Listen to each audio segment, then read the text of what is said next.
Really? Okay.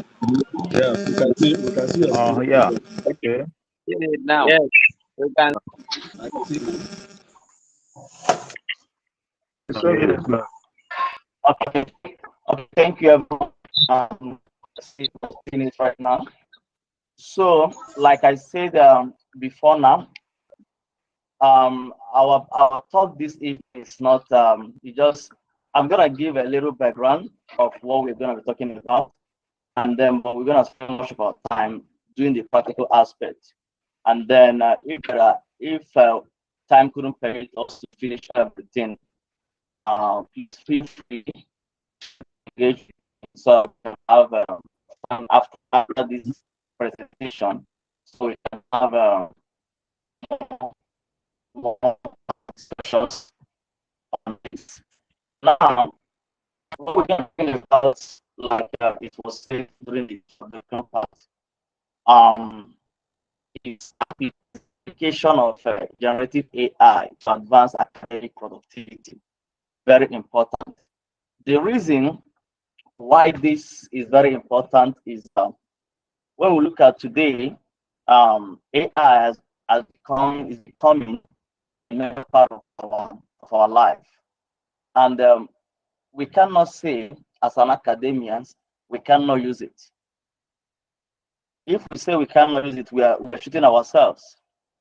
We like when the internet came on board, there was those kind of argument. This is gonna make humans lazy, not to think outside the box, and so on and so forth. But at the end of the day, today we have internet to be the basic part of our life. That everything you need right now, you don't need to struggle. You get everything on the internet, and that is the life and the world we are living, and that is where we are today. So, in the same manner, generative AI is becoming the bigger part of our technology, that different aspects of disciplines of sectors in life is beginning to apply these technologies into their lives, whether in health, whether in every aspect. And education, where we are today, we need to be able to use it to benefit us. Okay. And like it was said, my name is Professor Joshua Chukwere. I'm from the Department of Information Systems. Um, um,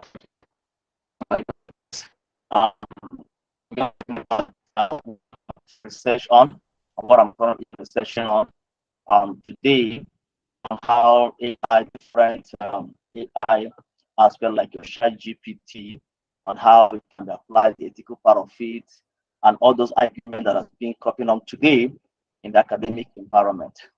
So now, looking at our introduction, academic tasks, research and teaching and other engagement keeps changing. Things are no longer the same as it was years before now. And now let me give us a little bit background of what this generative AI. Now, before now, some of us, when we go on some websites, there's always a pop-up, a chat box that pops up, interact with you, asking and trying to engage with you, answer your questions.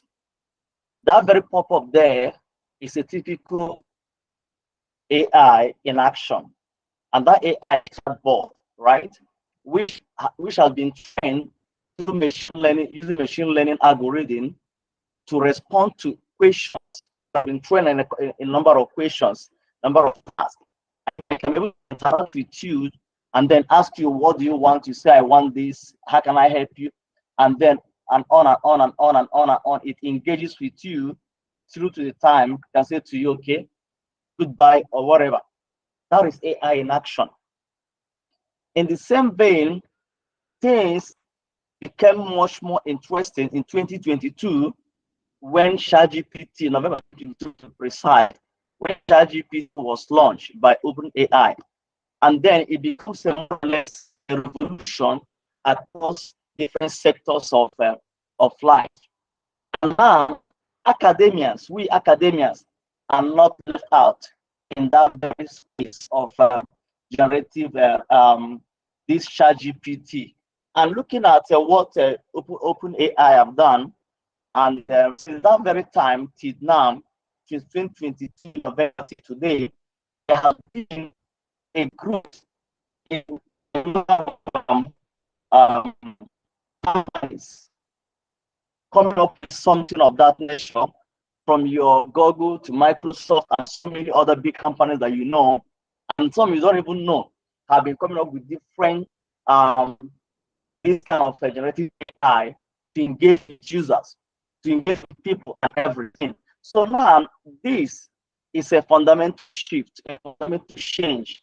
How human beings perform their task and everything. And however, there has been a couple of debates around that, and one of them is the ethical part of it, and so many others, which we are not going to dwell much of our time talking about it this very moment. But I know that this changes is very necessary today for us to appreciate it and to see how we can adapt it into our life, into our what I call it, into our profession, for us to be much more productive than what it has been before now. Okay. For example, instead of you going to the library, going through pages of books, material for resources to write a particular article, what do? You go online, you put it on all these search engines, something pops up, and then you're able to read and then do your writings and everything. Now, I have made the whole process from start to finish very interesting. So these changes have been this change you are seeing today, and what we're seeing today, and what we're seeing today with AI is something that have a very big question. What's that very question we're thinking about now? How can apply generative AI in research, academic research, and other tasks they involve themselves? And that's what we're talking about this evening. So here is the layout of my presentation. What is generative AI? And then we go to the part of we look at the practical aspects and then answer our questions and so on and so forth. And what is this thing? It's a multitask AI that perform out of the box activities. Meaning what, that this technology it can perform things which we can before now we can say it's not possible for technology or computer to do. So that is that out of the box task activity that we cannot believe it before today. Before now, it can take the right things for us. It can do a lot of for us, so much it can do for us, and it's had the ability to mimic human tasks, perform what human can do, interpret what human can do, and give more clarity and give more answers, give us more writings and everything, more than we can anticipate. However, the involvement of generative AI, it has that very part to generate content such as images, text, audios, music, videos. It can do that.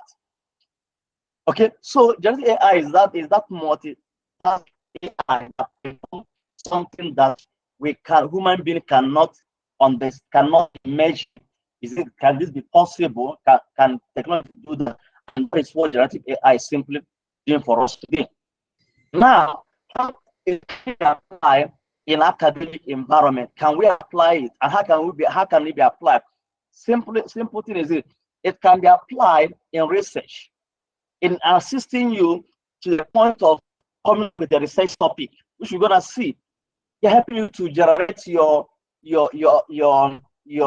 abstract, helping you to do your literature review, assisting you to do data analysis, and then even generating hypotheses, so on and so forth, generating your research questions, research objective. What do you need to do it? And that is what you need to be able to master. How can you be able to master this technology, this AI, and be able to keep one? Remember, this is very what garbage in, garbage out. So whatever you need It can do that for you, but you should be able to direct it on what it do for you. So it can generate content, reports, articles, and other educational materials, even for teaching and learning. It can now support you as academia, and also in your to personalize other things. So it can do a lot of things which we need to understand what it can do and how we can be able to apply it for you to do those things for us. Now, what are the benefits for you as an academic towards your productive life? Now, efficiency is one of the things it can do as an academia. How can it do that? It can increase and speed up how the process of you writing your research and generating your content. So instead of you spending days, weeks, months, even years trying to write an article, trying to write a paper, it can do it for you in a very short period of time. So you don't need to spend all your time again trying to figure out how you can do it or what way you can start. This machine can do that for you right now. Just of you knowing what to do and then knowing what to do, they can do it for you. What about accuracy? It is that part of human mistakes, errors. Both the grammatical errors and any kind of typo errors and so many errors. It can reduce that. And also, what about it also applies in terms of error reduction in your data analysis and content generation. So it can do that for you very, very well. And accessibility, that it has the wider access. It has an open the door for everyone, and then bridging what is called technological divide. Bridging that very gap that is no longer for the rich, it's no longer for the poor, it's for everyone. So and giving you wide access to materials, academic and not even non-academic materials. Okay, so there are many kinds of generative tools today. We can see, we are seeing, we are going to see. However, here are some few ones. There are many of them out there, and one of them is what ChatGPT, which we know, which we have had, which we have used, and which we know now that which can be able to generate human-like text, and not just text alone. It also generates. Bear this in mind. It can also generate. Even now, there are another part of it that can also assist to generate videos and so on and so forth. Okay, that is ChatGPT. What about Google Jimmy, which also does the same thing what ChatGPT can do? Both of them is more or less the same thing. We also have Microsoft Pilot, has the same thing and can also do what other can do as well. But we have which can also move you directing from this technology can even, when you give it a text, human text, have a text, it can take those very texts and give you images. There are others also that can give, when you give it an image, it gives you a text. There are also some that can, when you give it a text, it gives you videos. So it has a lot of them. It has also some that can, when you give it a text, it gives you audio, it gives you songs from those texts and everything. So in fact, generative AI today can be applied across different disciplines. But for us in academia, powerful, it can do a lot of things for us, each one of them. And also, what about GitHub Copilot, which also assists people, students, scholars who are engaging in codings, computer codings. It assists you on in that very aspect. Now, let's look at the other part of the tools, which we're gonna be exploring some of them this evening. One of them is Rightful. Sharp GPT, Sharp PDF, and bot. So these four, we're gonna be playing around with them this very moment. That is the part of that practical aspect. So there are also challenges and ethical considerations when it comes to this technology. And one of them is on the part of the challenges is on the part of data privacy, algorithm bias, and reliability.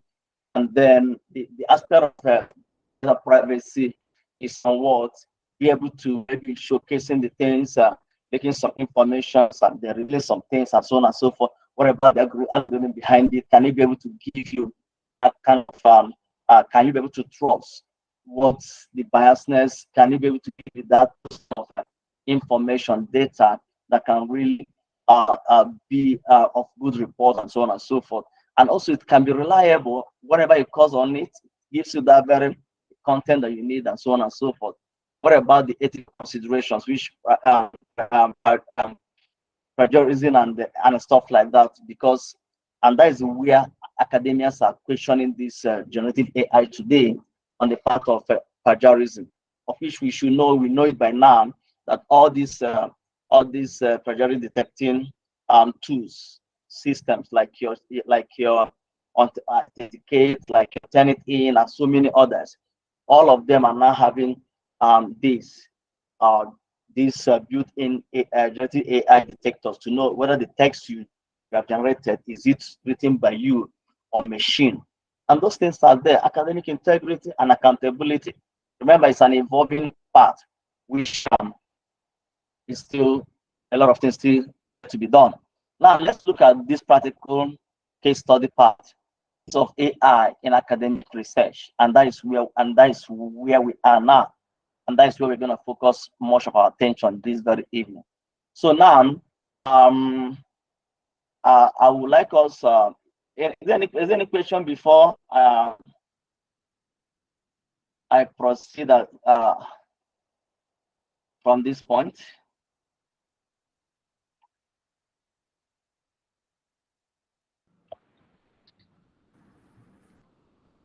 Any question? Thank you very much, Prof. Go on. We are getting. We needed to see the slide. Sorry? Yes, Prof. It's just that you should, while delivering your speech, you should help by assisting in sharing your slides, in scrolling the slides so that we can follow with the slide. It was not going, was it not as well? Yeah, it wasn't scrolling. It wasn't the slides. It was static. No. Really? Where was it? It's showing now. It is presently on page slide 8 or something, but it's fine now. I think it's... It was in the first one. Oh my goodness. Yeah, Prof, I have a question. Okay. Hello?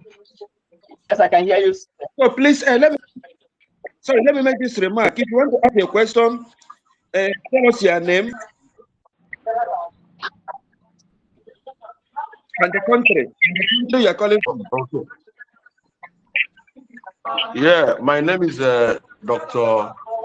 Callistus Boki. I am representing Madonna University, Nigeria. Okay. So thank you very much. Yeah, my question is on this machine, AI generative machine, like the GPT. You mentioned that you did say that there are ethical considerations, you know, and I want to ask if we as academia decides to use some of these machines, probably to rephrase our work, our research work. Are you saying that there's still a probability for it to be dictated by the plagiarism machine? Probably when the work is submitted and it undergoes what do you call it? That is Yes, plagiarism check. yes. I don't know whether you got it. Okay. Yes, I get the question. Okay. Yes, it's possible for it to detect, depending. Remember, remember, all these plagiarism machines have systems. They more or less read the content of the right, and then look at the sequence on how it's being written, and then be able to compare it on what is already out there. And now there are different ways you can really turn around those things so that it can detect it, even when you have written it on your own. Even when you have written it on your own, it's still possible that the machine to say this was this and so place. Because whatever we are writing today, we're gonna be writing today. Somewhere, somehow, someone have written it already, right? This machine can be able to go and pick it up where someone have written it, and then claim that this is not your work. So it's still possible. However, despite the possibility of it, there are still other ways that can be managed, which involves proper paraphrasing, and also there are other paraphrasing tools which you can use to assist you to paraphrase your text. This is what is already known. It's not something that is not known. Like if you can see my slide on the academic tools, right? The last one, the web bot is it assists in terms of paraphrasing and so on and so forth. Can be used for paraphrasing. It has a paraphrasing tool to sound academic tone. It can do that for you. Even right food can also do that for you. The right food can also do that for you. So all these things are there, but we can always be able to paraphrase our text so that it doesn't pick it up as when you run it on Turnitin and all those ones. Yeah. Okay. Thank you very much. Okay. Thank you. Please, I want us to pick up our gadgets and let's do some practical work on how we can use it to improve our writings and stuff like that. First of all, we're going to start with write full. So I'm going to share my browser so that we can see what I'm talking about. So quickly go to your internet browser and then type write full, as in write and then full in the same sentence. Write full. Sorry, Prof. We didn't hear you clearly because of some background interferences. Can you repeat that again, please? Okay. What you told us to do.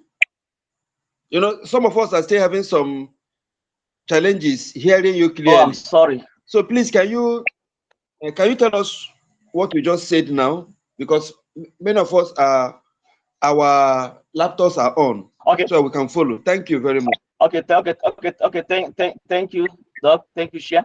Please, can you drop it on the chat? Okay. Can you see my browser? What I'm sharing? No, bro. No, No, I can't see. Prof, we can't see.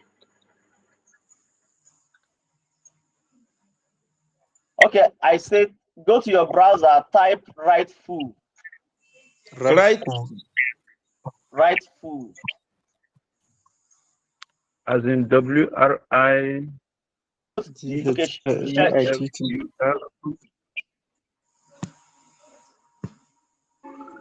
Right. It's not clear, Prof. It's okay. blood.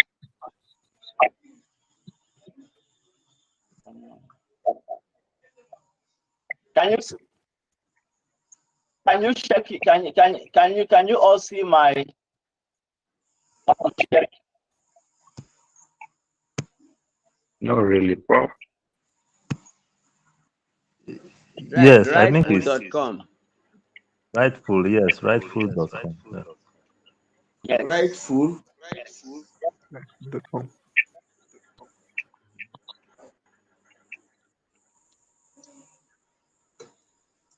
Yes. It's rightful.com. Yeah, exactly. I put it on the chat board.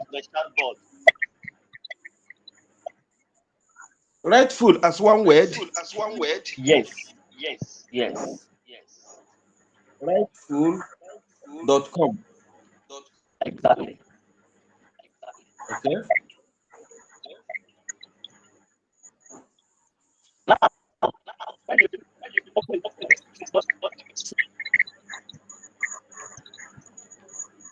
it's I can Prof. see under rightful, I can see abstract generator, paraphrasing too, exactly in the right place. rightful X. So you can, yes, you can sign in using your Google email address.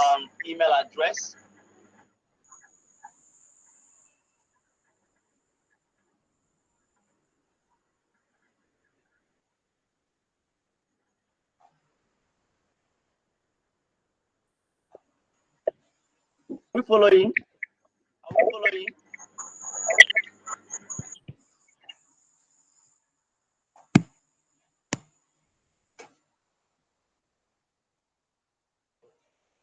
Are we all following? Not really. Okay, please. Where are you? Let me know. I clicked rightful.com, but Yes, sir. Exactly. it's still loading. I don't know whether the fault is from my system or is it supposed to be the way it's supposed to be. Rightful.com is still loading in my browser. Okay. Allow it to load. Allow it to load, because I think remember, if your network is not really, it's not strong enough, it's not going to load immediately. But just give it a time. It's still going to display. For me, I'm on the same page with you. Okay, thank you.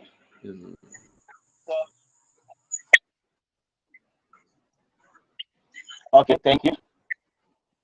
So try to create account so that you can be able to go in and be able to use it. So I'm also trying to log in as well. As you can see, what I'm doing. Please, where do we create account, Prof?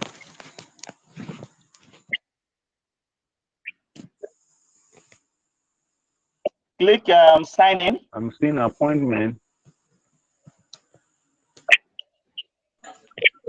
Prof, if I actually got you correctly, I opened my browser and keyed in rightful.com and it's still loading. Oh, I think that might be network issue. And mine is saying that the site can't be reached. Sorry, can anyone see my page? Yes. For me, I'm on the same page with you. Okay. Now. Yes, I'm at get started. Yes, okay, fine. So now what we need to do, let's take the first one, rightful X.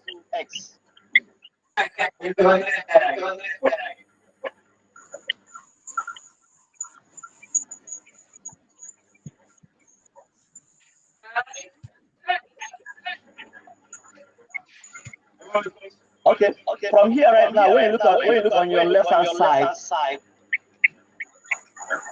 it's showing you right through X home, generate title generator, abstract generator, paraphraser, and others, right? Yes. Thank you. So now when you click on the title generator, what is going to you is let's take an example. Right now, you have an abstract, right? You have a document you have written, and this document you have written, you are not able to have a structured topic. What we can do is to use this, right? Is to go in on right copy your abstract. So I'm going to copy an abstract of a paper which I'm working on. Then and listen, this what I'm gonna paste here is not really the abstract. What I'm gonna paste here is the introduction part of the paper. But look at what it's gonna do for me. When I paste it here,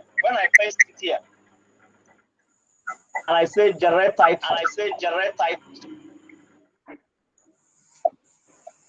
automatically it gives me a title. Can you see?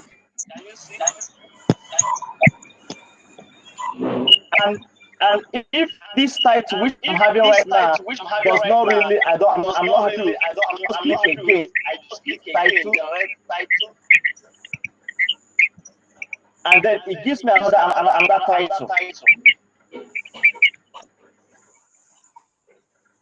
Till whenever I'm having, so I'm fine with this title, then that becomes your title. So instead of you sitting trying to figure out title am I gonna give to this document that will speak to what you have written, you simply let's say the introduction, the abstract of your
Never here any longer.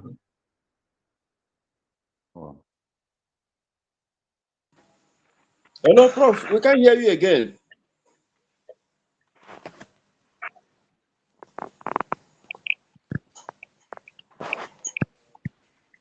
The problem should be from the presenter. Let's wait a bit. Let's just be patient. Maybe he's having some technical challenges in his device. Sorry, I also think it's better we all turn off our audio so that we can hear him.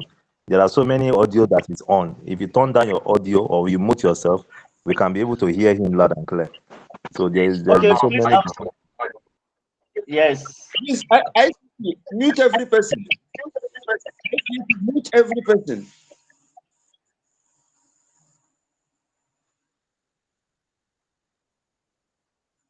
Yes.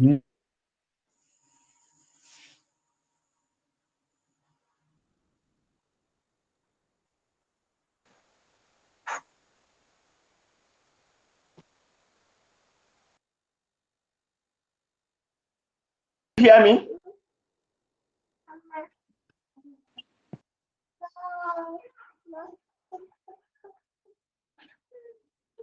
Can you hear me?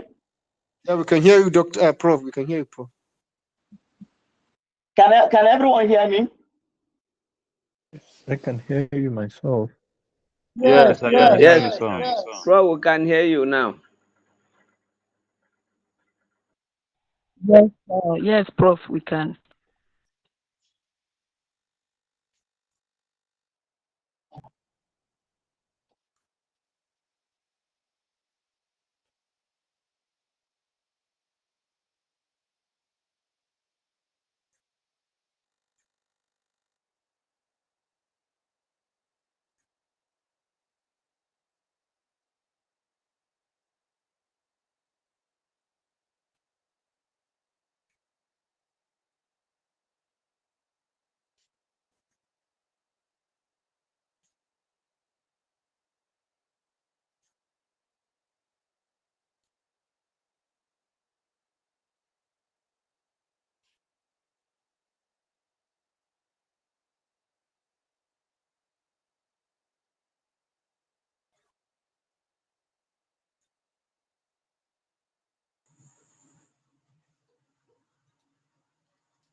Prof, we can't hear you again.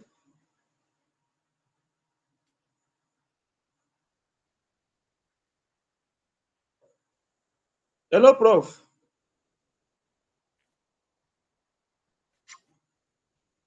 Prof, are you joining? The network is moving him out. Yes, I'm here. I'm sorry. I'm sorry. I'm so sorry. Okay. I'm so sorry. I'm so sorry. I don't know what is going on this evening. Don't worry. We're patiently waiting. Okay, thank you so much. Yeah. Just put everything together. Still here with you. Okay, so where are we? I made mention of let me reshare my screen for us to see what I'm doing. And what I was saying before now is this. Before I reshare it, is for us to be able to do it. I talk about on the part of what I call it. The part of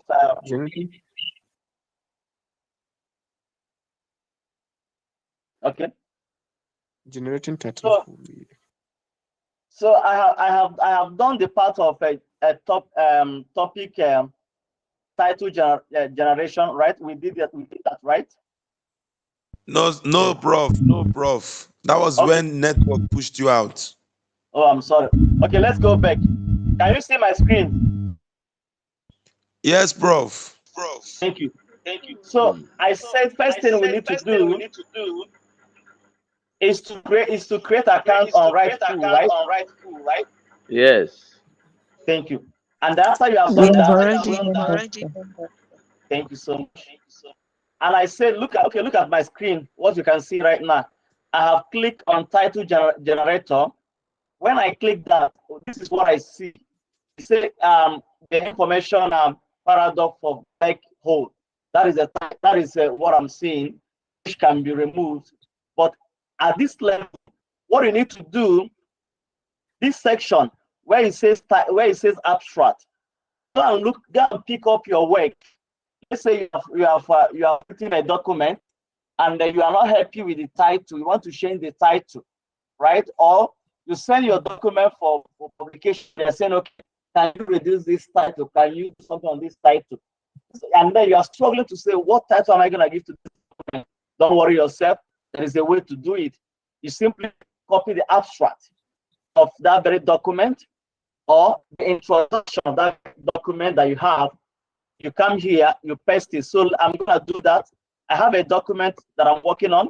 Let me go and copy the introduction because it doesn't have an abstract yet. So I will copy the introduction. I have this and then paste it. As soon as I paste it, I go up and then click this part. You see, generate title. You click on it. You allow it to And then after a while, it gives you a title. Can we see what I've done? Please, can everyone be muted? Do you see what I've done now? This is my new title of this very document. And if I'm not happy with the title, what do? I go back and then say generate title. It gives me another title. I can try it as many times as I want till I have a title which I feel comfortable to the document. Then I can copy it and then becomes the title of the document. Are we following?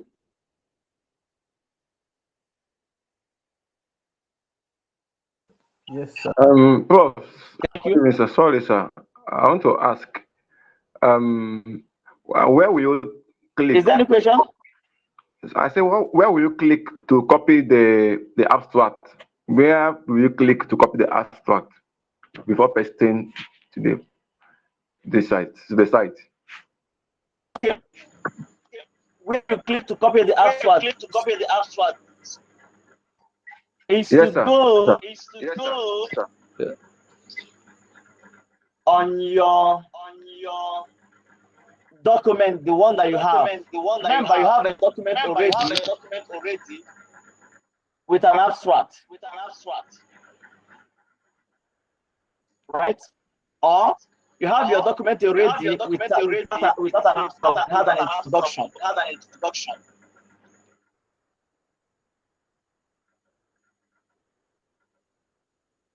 Are we following? Okay, sir. Yes, sir. Yes, go sir. to your web document Continue. where you have your paper with an abstract, an introduction, but the topic is not clear to you. You want to get a more exciting topic title. Go to that very document, copy only the abstract or the introduction part of that very document. You bring it in here. You paste it here at this level, this place where it says abstract. Under that very abstract, you copy it and you paste it. Just copy and paste, and then after which you say generate abstract. It gives you an abstract, which you can run it over and over till you get more comfortable abstract for yourself. More interesting topic for yourself from your abstract. Then after you have done that, now you have a paper, which I know sometimes we can have some challenges in coming up with an abstract after you have written a document. Which there are 5 basic things of an abstract: introduction, the purpose of the study, the methodology used, the findings, and the conclusion. These are the 5 basic components of an abstract. But in this case right now, you have a document, but the abstract is not there, or is not really gelling. It's not really coming up. What you need to do, go to your right full. After you log in, you go to generate abstract generator. You click there. Abstract generator. This is what you're gonna see. This is what I'm seeing. Okay, I can see the network is not really fast for you to see what I'm doing, but okay, now let's continue moving on. Go and click abstract generator.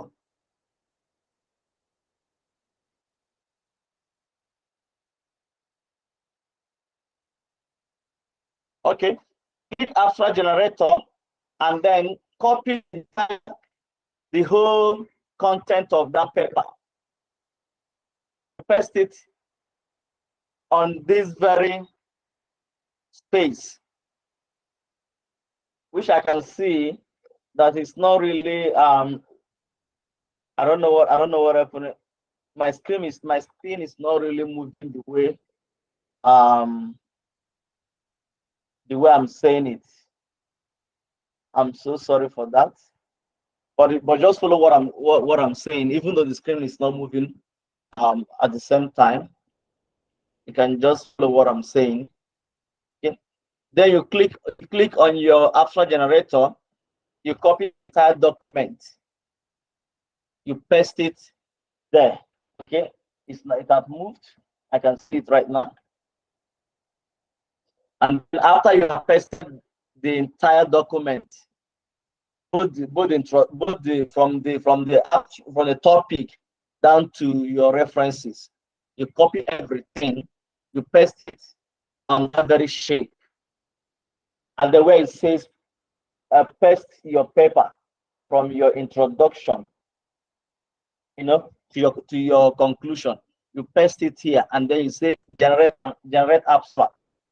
When you click generate abstract, look on the right side of your screen. It's going to show. It says your abstract will appear here. It's going to appear there.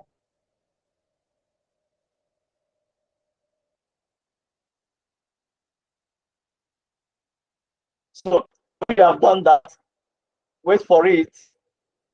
It will show you an abstract. Remember, sometimes you find out. Remember, abstract has some kind of limited number of words, which is advisable that your abstract should be 150 or thereabout, not 250, maybe 150 to 250. Great. Now, based on that, there is a need. If you use your tool, it's going to give you abstract that 250 words. Okay.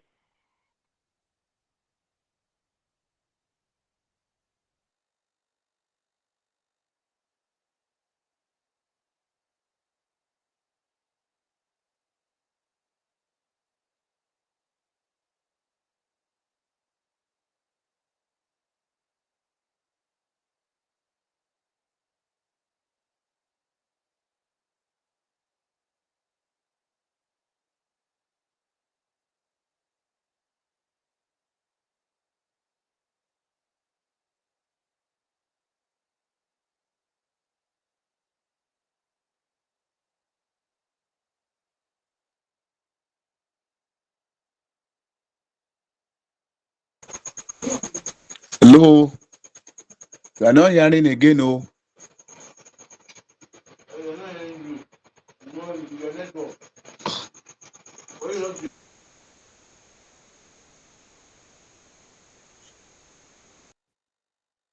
Prof, we are not hearing. Sorry We for are not that. hearing you. Yes, I'm sorry, I'm here. Okay, no problem. Okay, someone is raising hand. Please, you can talk.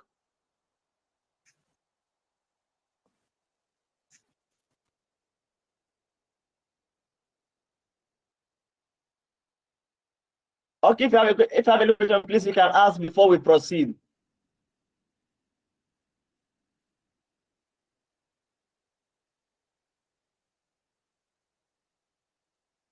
Okay, can you all hear me? Yes, I hear you. Yes, I can hear you from this side. Thank you. So I hope you guys have tried the title and the abstract generator. Yeah. To see what it can give to you. So now we're going to the part of using your paraphraser to be able to paraphrase your work. Now, what this section is going to do for you is to be able, remember, to avoid plagiarism and all stuff like that. You need to be able to paraphrase your work. And sometimes, if people can paraphrase, they become tired of paraphrasing. So to do that, you can use all this AI to assist you to paraphrase some of those things. What you simply do, looking at your right tool, to copy the content of that very work, like we did in directing the abstract. You copy the entire document, you paste it, you click your paraphraser, and then you copy it and you paste. As soon as you paste it, and then you're able to choose how you want it to be. You want it to be low, medium, and high. And then look at what you expect each of them. When you say low, it changes to the original text. the medium, make changes at where and the paraphrase level, and then the high, be able to change, you know, the synthetic, the sequence and everything of your text. So you decide how you want it to be done, and then you select the one. Okay, let's use the medium. As soon as you use this click the medium, you can see you allow it to that we cannot use this because it only allows 200 words or characters. So we cannot use it except you pay for it. But don't worry yourself. And for example, it's gonna be between 40 to 2,000 characters. Don't worry yourself. Don't worry yourself on this. You cannot go to your web bot. So go to Google, your Google, your browser, whichever one you're using, and then type this. Please check your chat section of your screen. Please, I want you to type this.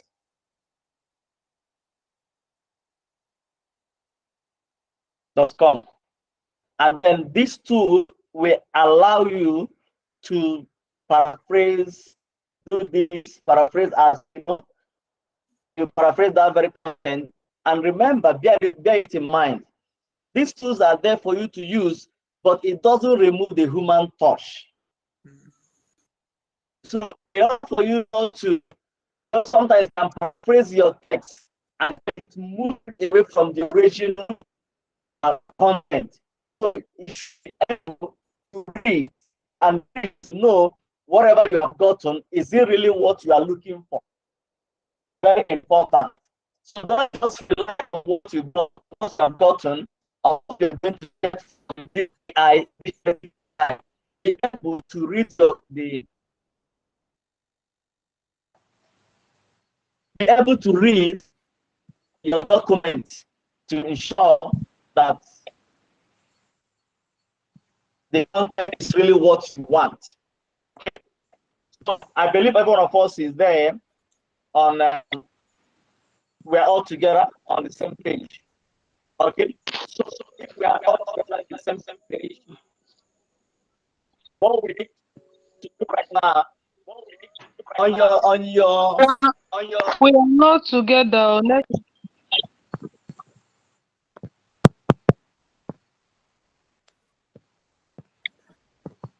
okay, check the chatbot on your this, and then go and look for your playbox.com. Look for it on your, or you click on it. Just click on it and then it will take you to the website. Go to your chatbot.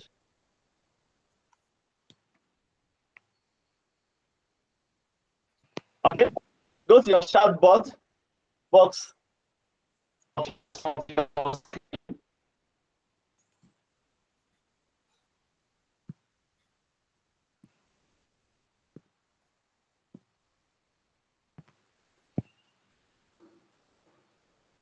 Are we all together?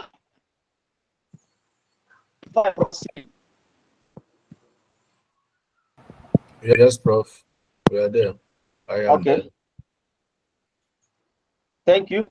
I want to hear people saying yes.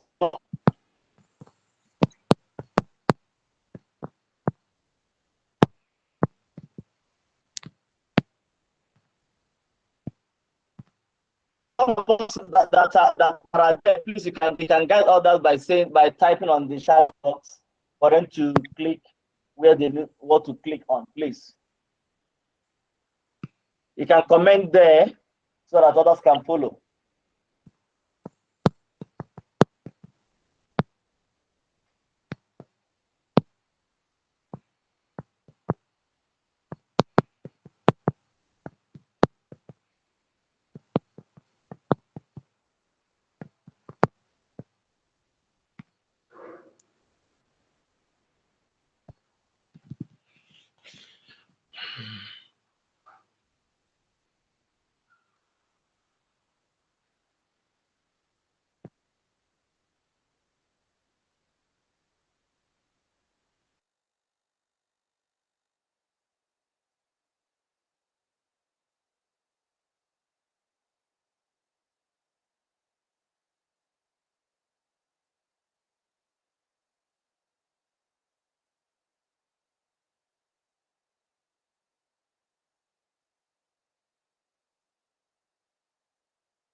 Sorry, Prof, we cannot hear you.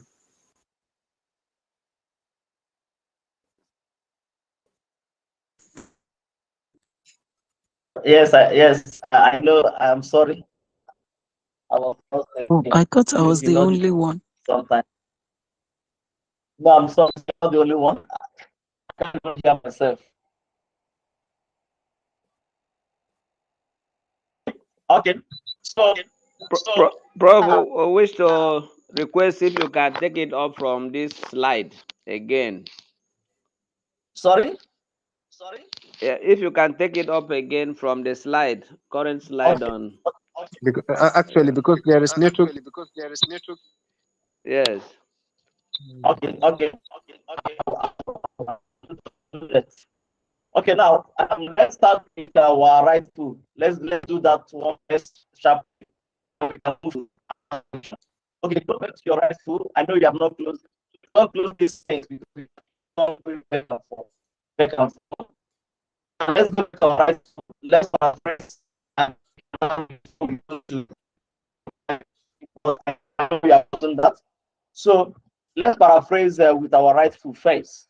So go and copy because right foot allows you from 40 words to 2,000 words or thereabout. So copy a section. Now, for you to do that, what you need to do, you can copy only your abstract. You paraphrase. Copy another section. Of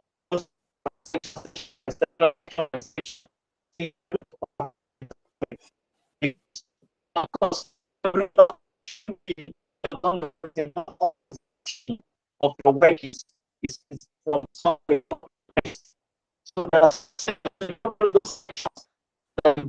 that is that are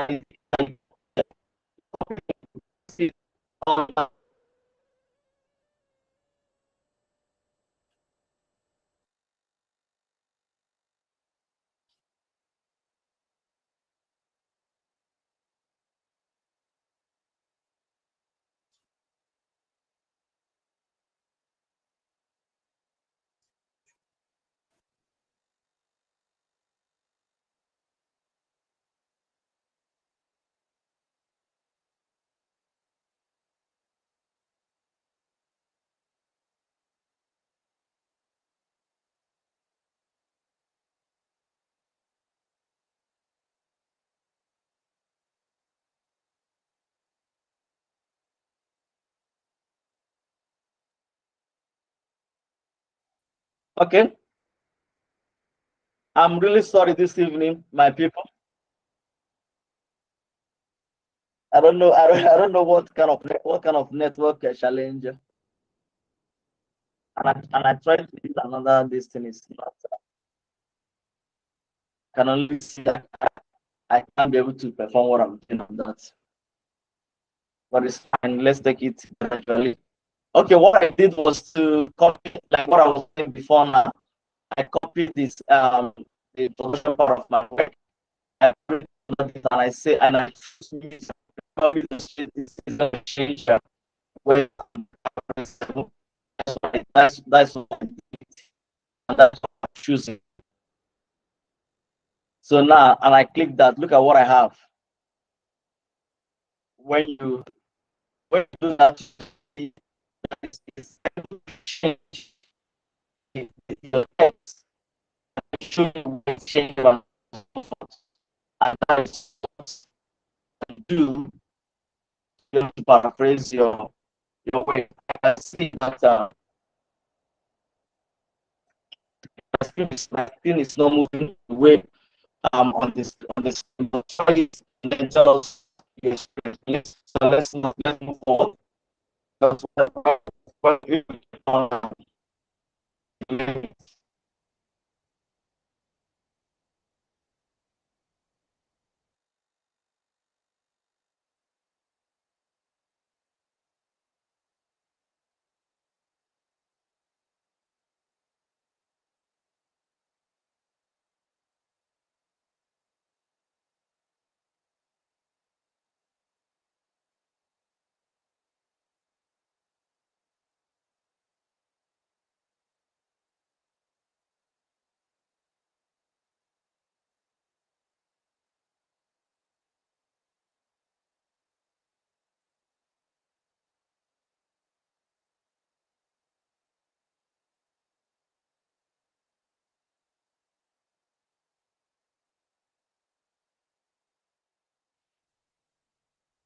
Okay, I hope we have all tried it. So let's move on to another part of the keyboard. That's where we're gonna move over to, and then let's try the same thing over there. So go back to your wheel, but and then when you are in, like you can see on my screen, you paraphraser. When you click, this is what's going to show to you, as you can see on your screen. And now it shows us different level of paraphrasing, which can also turn it to different languages like your French, your Spanish, and Germans, and so on and so forth. So let's get to English. Now you have your standard, you have your frequency, you have your natural and others. Now we're going to try the standard and the frequency, because there is where you have access as non-premium subscriber. You only have access to your natural and common academy if you subscribe, if you subscribe. But if you didn't subscribe, you don't have access to that. So let's use or frequency frequency part. That's what we're gonna be using if you want to use. However, it limits you to 125 words, meaning that you cannot paraphrase something that is more than 125. What do you do to do? As you can see on my screen, I copied something. I pasted something of 120 words. I'm limited to 125. So what do I do is to be strategic in my pasting, in my copy and paste. I need to be able to copy the within that very way to get what I need. So first, your abstract is 200 words. You can't have center. What do you need to do? Copy maybe the first 100 and copy another first 100 words. So you get into paste as soon as you paste it there. So what I'm gonna do here right now, see on my to remove that part that made it to be 130. So I'm gonna remove some parts, and then after I've removed it, as you can see on the screen, and then I say paraphrase. Click paraphrase, and then see on the right hand side of the screen what it have changed, how it changed the way, and then compared to what you have, does it make sense? You can even edit it manually on that chance.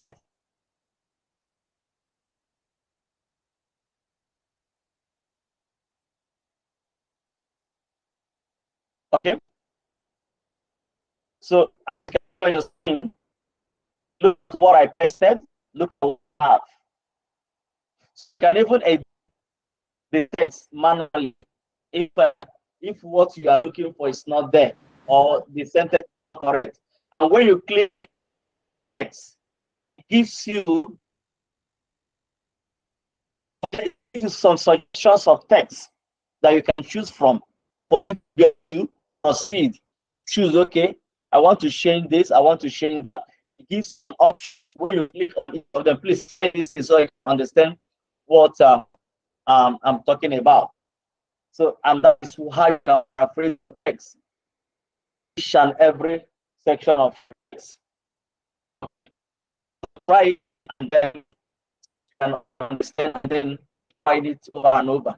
So this is how you can do, because how you can do to paraphrase your text and make it much more your own. So this generative AI can assist you. Remember, we're talking about being productive.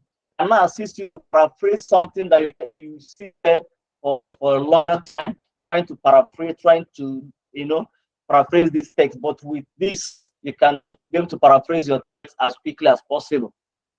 Remember, read and read so it repeats. You want that.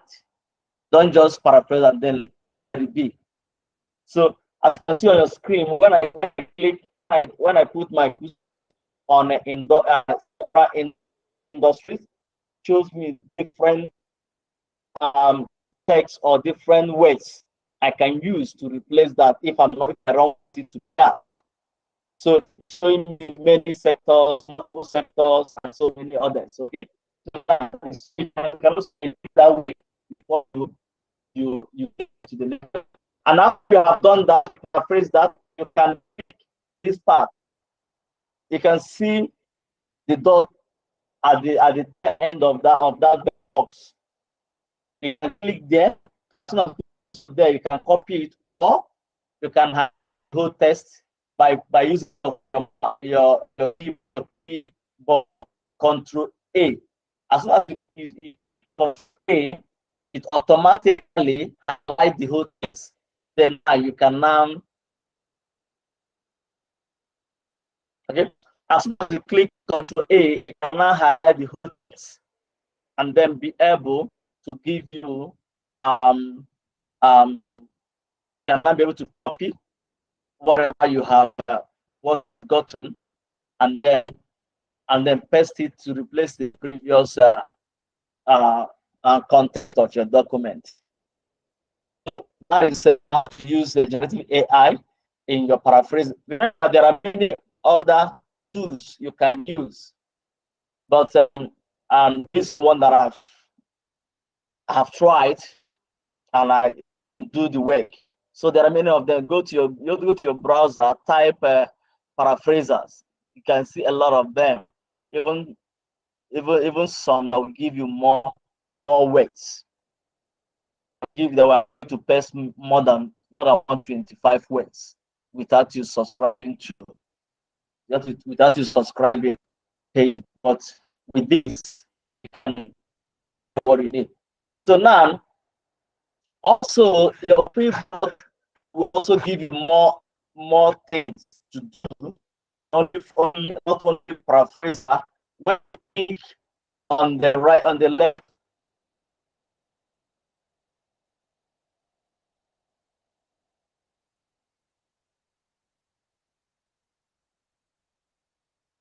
Oh, I'm sorry. Oh, I'm sorry. I'm sorry. I'm sorry. I'm sorry. My mic. But I'm talking before. I've been talking before now. Okay, let me summarize what I've been saying before now. What I was saying is that when you after you paraphrase, and then you can highlight if it's okay for you what you do on paraphraser. It's okay for you. What you need to do is to copy, use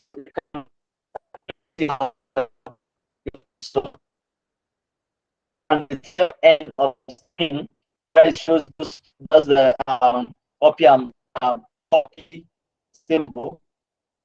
You click there, you copy the text on and click your A to highlight the text. Or you highlight it manually depending on how you want to do it.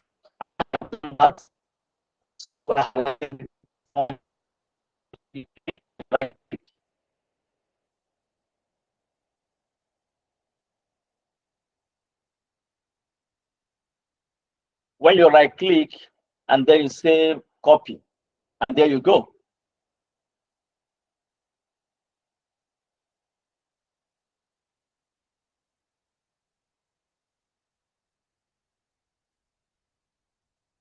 Okay.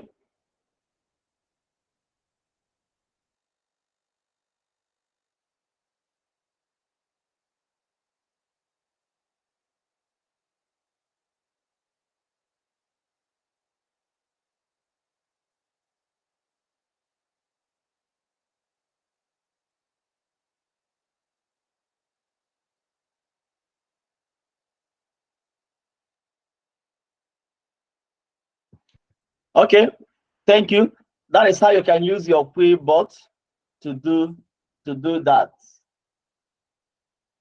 Any question before I proceed? I think let's try to address some questions before I proceed. Yes, I have a question, Prof. Once again, No. I am. Oh. Please try to mute yourself if you are not talking. Yes, I am Dr. Callistus Chika Bokibo, in Ghana University, Nigeria. My question is, how many words can be paraphrased? Does it have a limit? Is it just 25 words, or can you test a whole lot of work on it to get it paraphrased? Okay. Okay, I have said that before now. Yes, you can do more than 125 words. However, for you to do more than 125 words, you need to be able to subscribe to the premium package.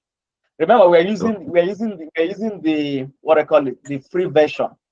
So if you need more, then you need to subscribe to the premium package. Yes. Also, there are other tools. There are other paraphrasing tools which can allow you to do more than 125. So what you do online, go on your browser, type AI paraphrasing tools. It gives you a lot of them, but I'm using this one as an example because I tried it personally. It's working. So you can try. Maybe some of us have tried some others. You can also introduce us by putting it on the chat box for us to know. So if you are trying and it's working for you, and you put it on the chat box so that we can, others can know about some of those tools. Remember, we're here to share knowledge and to share information to let our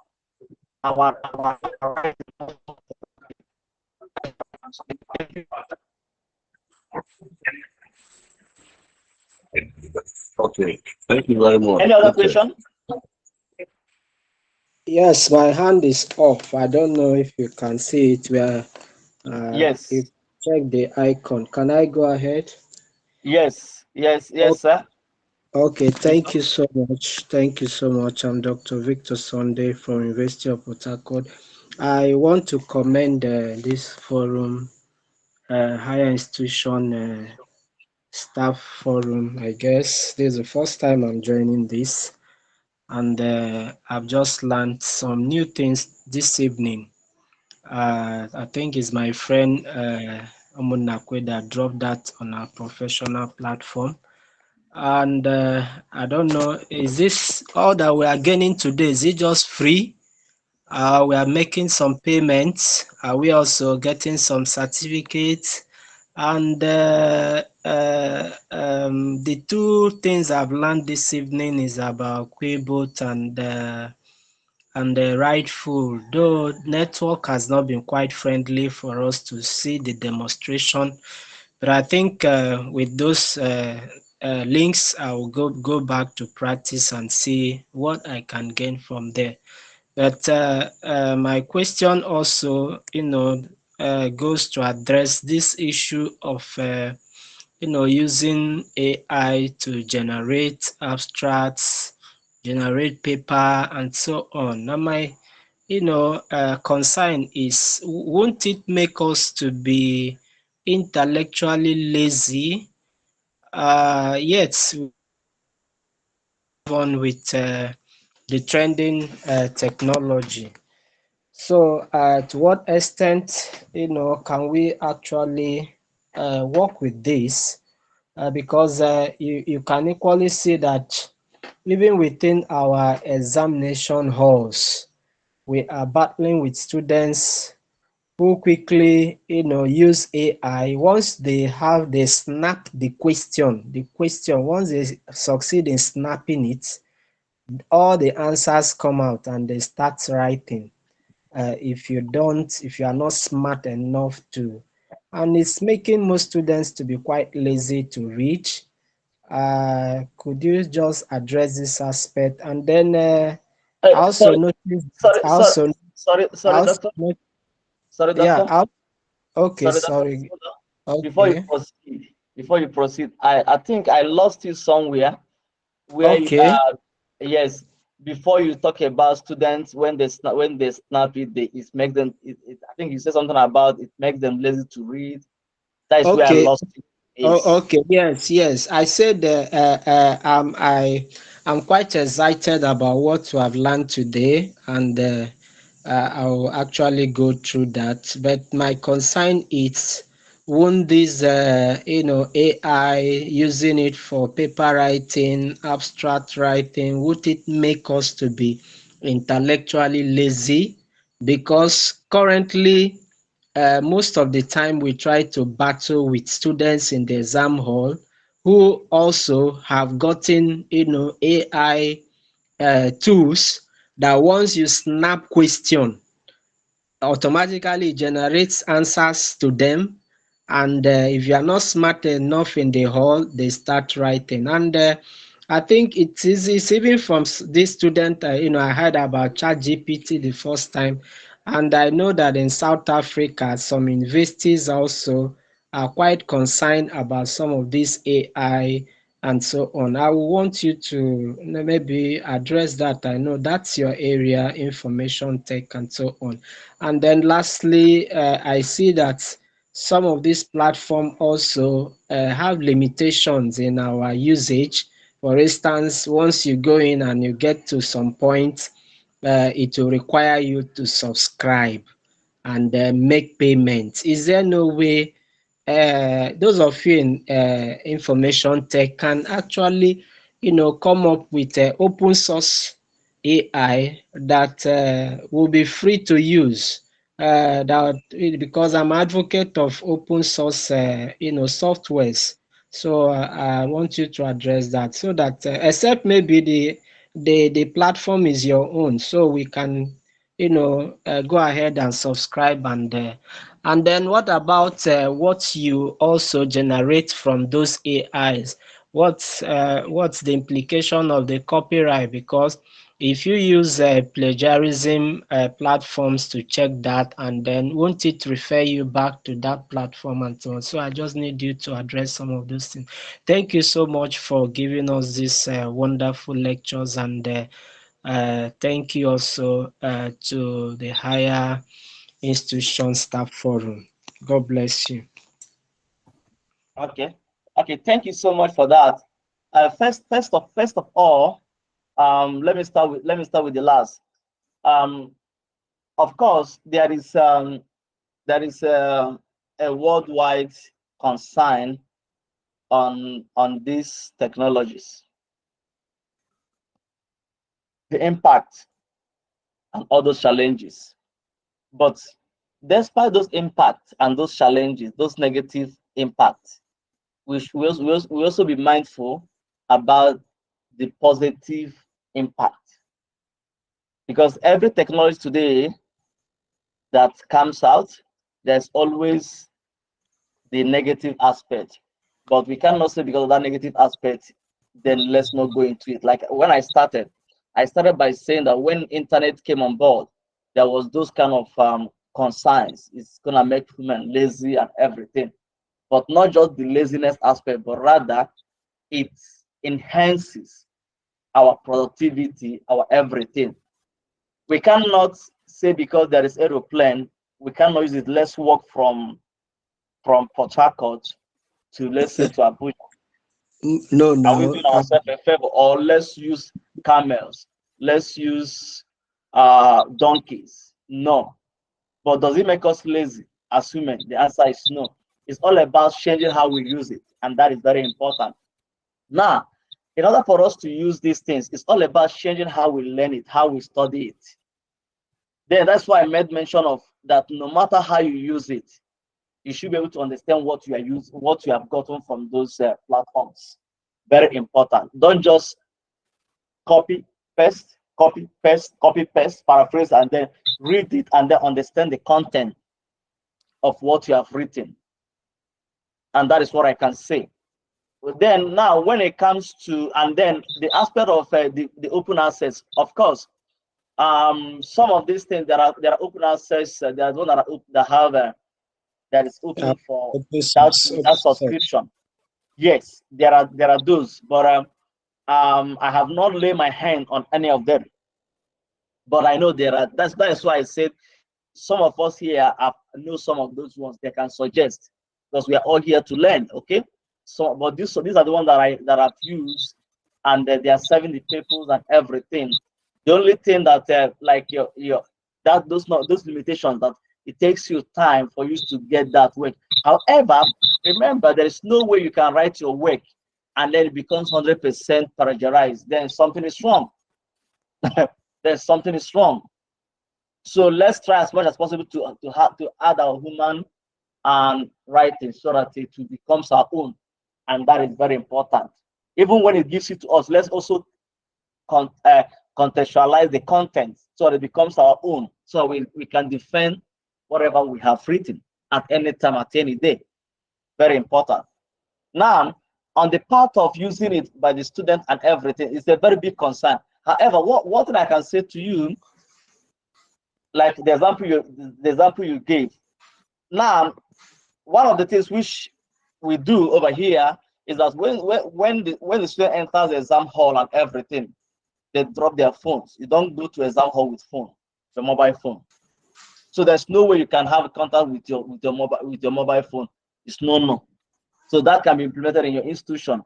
That from get-go, no access to it. Even when you're writing tests and all these things, no access to phone on your desk. So there's no way someone can quickly use a phone to snap and then get an answer. That is it. So that one is not a challenge. For me, the matter of is human. We can challenge. We can do better than limiting phones to our exams and test halls. That is very important. However, in a case whereby we have a challenge like that, what is very important is to also students are using this, like you said, that someone is not student, you know about ChatGPT. What we need to change is how we learn, is how we assess our students. Because you can't, when you give an assignment, they'll go to ChatGPT and get it. They go to paraphrasers to paraphrase those assignments. It becomes their own. They submit. However, it's how we assess them. So now we can looking at different assessment method, our rubrics and everything. We can adopt different approach on how to assess a given assignment, not just only marking, but rather maybe we can apply, let's say, presentation. One coming on board, defend the word he or she have submitted. That can also be a method, and so many other methods. So we cannot limit people using that. The laziness aspect is part of human nature. That when technology is coming, they say it's going to do this, it's gonna limit this, it's gonna make us lazy. But the answer is what? If we can change how we use it, those issues will not be an issue. Thank you. Yeah, thank you so much. Yeah, God bless you. Thank you, Doc. Okay, any other question before we go to the next section? Yeah. Good evening, all. My name is Akibu Ahmad Bababa from Adamotafawa Balai College of Education, Kangere, Bauchi State, Nigeria. Actually, I learned so many things from Prof. Even though since the time I saw the announcement on the lecture, I went through his profile. I know when what they said, when round square was put it in a round peg, you will expect positive result. My own question or area of concern is there is high issue or concern from the academia over the issue regarding ethical consideration in the application of AI in research. How can we be free from these things as AI, the current, we either shipped in or shipped out. We cannot do without the application of artificial intelligence in our academic research. Thank you, Prof. Okay, very important, very important, Ahmed. The thing is, like the example I give to people when we talk about these emerging technologies is that we cannot shy away from that. Whether we accept it now, is there. whether we shy away from that is there. It can only get better. All those concerns are major concerns. There's no technology today in history that have come up without all some of those concerns. However, it is very, very important for us to be able to go with the trend of technology and with the flow. However, when we go by those flows, we should be able to understand those concerns. How do we mitigate those concerns? Because now you cannot tell someone, I know you cannot tell someone, don't use internet to get access to material. You must go out to library, physical books and everything. Even now, books are now moving away from hard copies to digital copies. Of course. It's obvious, right? And because of that, that is the world we are now, and it's getting much more sophisticated than before. So it's very important for us to be aware of these things and then go by the flow, and then be able to say, how do we make these things our own? Like now, when you have written your document, you want to write an abstract. Why do you want to sit there and to craft an abstract? When you can quickly go online, it gives it to you. You're able to read that very abstract to make sure that it represents what you want to do. As soon as it represents what you want to do, you take it. If it doesn't represent, you continue. And now when you have taken it, you're able to look at it again and say, okay, how can you be able to remove some of the things so that it can reflect on the totality of the document? Very important. And that is the way to go. So those concerns is gonna be there and it's still gonna be remain with us, but it can only get better as time progresses. Thank you. You're welcome, Doctor. Well, thank you very much, sir. I don't know if I can raise my question now. Yes, please. Yes. Oh, my name is Mohammed Baba Adamu from Yobe State University, Damaturu, Nigeria. And my question is a bit married to what Mr. Ahmad has just said. Senior academics in Nigeria are upright of this technology. That's my observation. And whether we like it or not, the technology has come and it has stayed. And they are saying technology is now eroding the philosophy of our different courses or subjects, be as it may. I don't know how there in South Africa, how has the senior academics and of course the upcoming ones have adopted the use of this technology and of course making sense out of it, so that here in Nigeria too, our fathers in the academic system could help us understand that this technology has come to stay. We should either use it or we should give way for others to use it. And because you can't do without it, that is the actual situation at hand. And they are saying it is eroding the philosophy of the courses. But naturally, in my understanding, it is even with the technology, you make more philosophical argument than the traditional approach that some people are now appreciating more than the technological approach. I don't know if you can argue here and then help us understand how things will go here in Nigeria. Thank you very much. Okay, thank you so much, Baba Adam. Is that what you're saying is actually, remember, in academic environment there are different levels of generations, and some generations that are in now will still have an issue there, because I know some people today still prefer hard copy for them to read a document. Fine, those ones are there, and there are some that prefer, even within that generation, that prefer e-copies than hard copy, because it gives them more flexibility and makes it more portable to read at any given time. And even accessibility. Exactly. So it's there. But we cannot look at we can only allow people to change, or technology will change them. And that is the gospel truth. So now what the institutions here are doing is to come up with policies on how these things will be used. However, remember, you cannot force people to go, some people to go with the trend. And what is very important is to continue giving training. So what institutions are doing here is to continue giving trainings. As policies, as AI is coming up, there's a continuous training on for staffs on how to apply these technologies. So now in Nigeria, I believe they can do the same thing by offering trainings to senior and upcoming academicians on how these things can be used and what it can do for them and how they can use it ethically.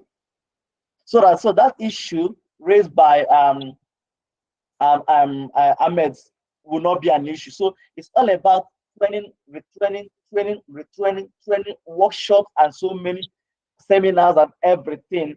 By so doing, you're able to move some people who have been stuck by where they are. They don't want to accept this thing. For them to understand that it's not really removing anything.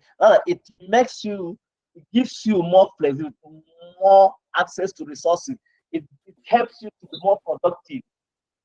And that is so those trainings, I believe, can really work towards moving many people who are stuck not to change by these things, for them to change. They may not fully change, but at least as time progresses, they're changing. And remember, as this generation that is there, that are academicians, there are many more generation Gen Zs that are still gonna come up, which are born with this thing, which love using these technologies to be there. And then they will eventually be replacing some of those people who are stuck with this idea. And even Gen Zs, there are some that don't want these things. They don't like them. Not all Gen Zs wants technology to be, but trainings, I believe can go a long way in changing people's minds and attitude. Thank you. And that's what is going on here right now. More trainings is being given to us on all these things. Yeah. And sorry, I want to share something with us. Like me, I'm a visually impaired person. If not because of the issue of revolution in the technology sector, I could not have access to some documents because as going by the traditional aspect of it, before now, I have to braille it, transcribe it into braille, but now I can only download it, put it on my laptop, and go through it. I have easy access to it. Unlike the days of our forefathers where they have suffered a lot. Because there is a senior scholar, we are discussing with him. When I told him about the revolution in technology sector, he said, Kai, the study hard, we are finding it easy. And say, yeah, we are finding it easy and we are more productive than you because we have more access to document rather than you. Thank you. Thank you so much. Okay. Let's. I don't know if there's another question, but can we just? There are more questions. Can we just pause them for now? Okay. Let's take 2 more questions, and then we can now go to the last section of this presentation. Okay, please, if you have a question, I can see there are 2 hands up. Any of you can start with the question. Okay, thank you so much, Prof. This is Nave speaking from Ghana. Okay. I have followed the discussion and it's very insightful. Thanks so much. But many people are of the view that since promotion in higher learning institutions is tied to publication, so with the emergence of this AI, which can even generate an entire paper for you within a very short period of time, wouldn't it, lead to the promotion of people unmeritoriously? Thank you. Okay, thank you so much, Doc. Okay. Now let me put it a little bit back, and I say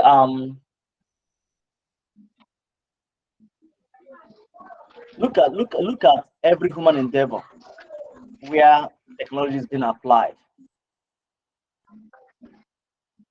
Are people not getting what they should get, or not been acquainted with enough knowledge for them to go to the next phase of their career.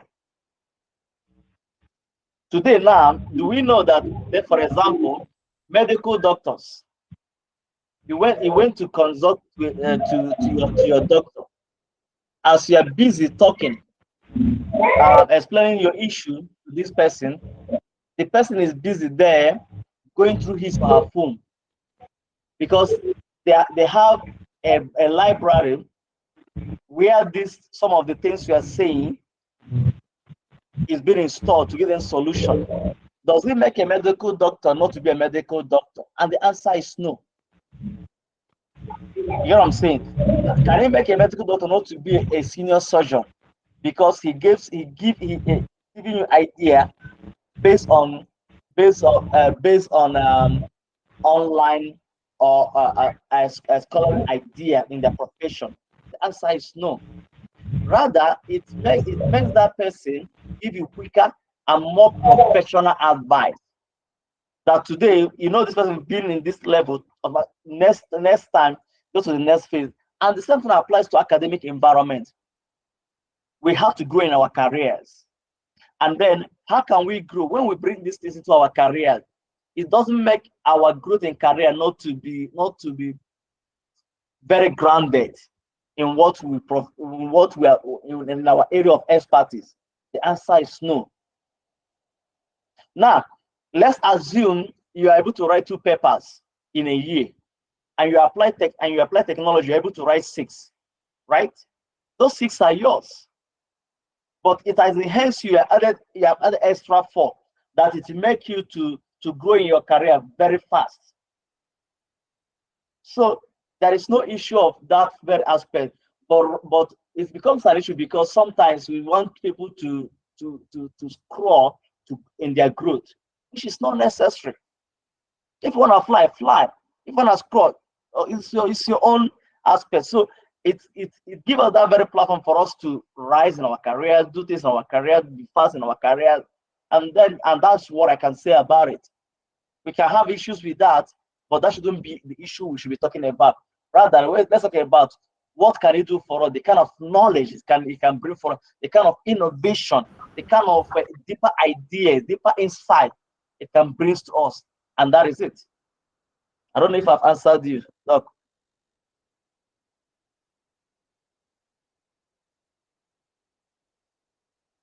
Okay. Okay, sir. Please, can you hear me? Yes, doctor. Okay, I'm Dr. Emmanuel from Federal University of Turkey, Bayelsa State. I think it's a very wonderful session indeed. But my concern is that I don't know what is the take of some of these high-impact journals on generative AI papers. Do they accept it, or they have some percentage of generative AI that should be in your paper before they can actually accept it? Thank you, sir. Okay. What I can say for now, there is that the acceptability of AI generated paper is not really high. So there is a whole lot of discouragement on the part of some of those high impact journals, and even some are going as far as trying to make an author to indicate the level of AI used in the paper. But remember, we're still at the level of we're still at the initial stage of this, right? Now, some will do that, so can indicate the level of usage, which percentage, what percentage was used in that very particular paper, and that is what I can say. So some are accepting it, some doesn't want it, and some want some degree of usage of AI, and that is what I can say for now, and that is it. Yeah, I don't know if I answered you, Doc. Dr. Emmanuel. Sir, thank you very much. Yeah. Okay, let's proceed. Any other question? Please let's reserve it. Then we can have another section before we close this night. The last part we're gonna do now is how can we really use it now to do some writing and everything, in-depth writing in terms of our literature reviews and so on and so forth. I will try to be faster about it, and then so now let's go back to our web browser where we were before, where we stopped before now. So I'm gonna share my screen again, and then for us to, I want you to go to your web browser and type chat PDF.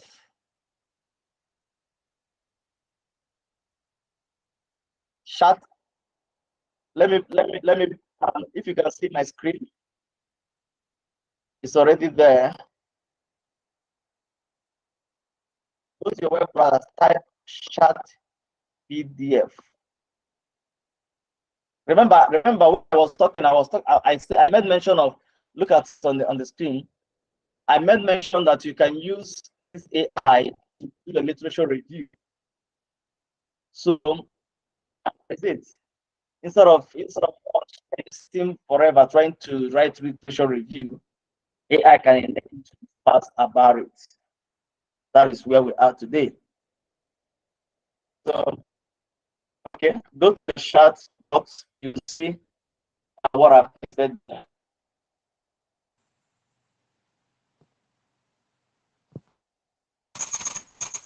Them, but fortunately, yeah, the I want to use is not showing, and it's not showing anything on the screen. I've tried to use it because that will give me much more to explain what I'm saying right now in depth.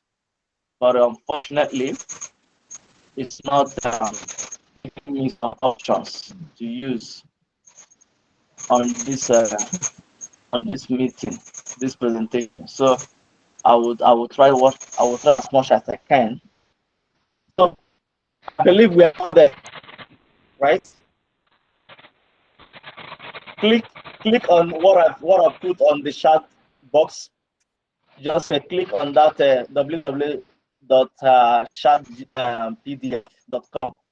Now, what chat PDF will do for you? I'm gonna explain it and then demonstrate about it quickly. It's gonna enable you to read. Let's assume now you're writing a paper or Word document. You want to read. You have a document you want to read. You have an article, paper you want to read, for your writing. What this is gonna do for you is for you to interact. Remember, ChatGPT enables you to interact with your machine.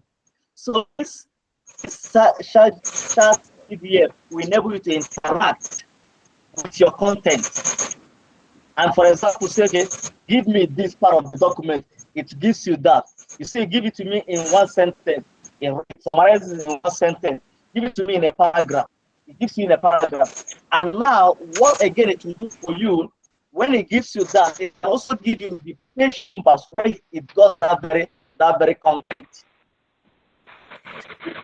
Okay, let's go into it right now. So it makes you write your literature as quickly as possible. Okay. Please, can we put okay. As soon as it's there, this is what you see on your screen. It shows you chat with PDF. Now, and then it gives you option for you to drop the document, the PDF, into this very place, or you want to browse it from the website, or you want to browse it from your laptop or desktop computer. But I'm going to drop it. So as I open my document, and then I just do drag.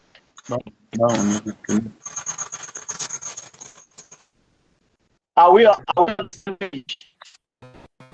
Sorry to interrupt you, Prof. Can you please instruct us to turn off our mute ourselves? It's causing a lot of confusion here. People should mute themselves, please. Mute yourself if you're not talking. Allow the presenter to make his presentation, please. I don't know why people are, just speaking when they and leaving their mic open when the presenter is making his presentation. Please mute yourselves, please. Okay, please can you mute your mics, and then you can unmute when you want to talk, so that we all can be on the same page, so that we minimize all forms of distractions and so on and so forth. So now, I'm going to copy, get a document. So now remember, we're talking about PDF, right? So we're going to work with a real live PDF. So in this case now, you have already downloaded that very document. You simply produce it by you clicking on this. You have to go and pick wherever you are saved. Or I will just drop it for time's sake. Let me just document it. I drop it with the report. Just watch. Please try it so we can all be on the same page. Look at your screen, you can see what it's doing. It's trying to process what I've dropped in there. It's still processing it, and then it's done. The processing. Then when you look on your left hand side, it shows the document in there. It's in the document drop. And it shows a couple of hello, welcome, blah blah blah blah blah, and then you'll be able to analyze that very document. Now you can actually minimize the one on the out of your left hand, have a bigger screen. Okay.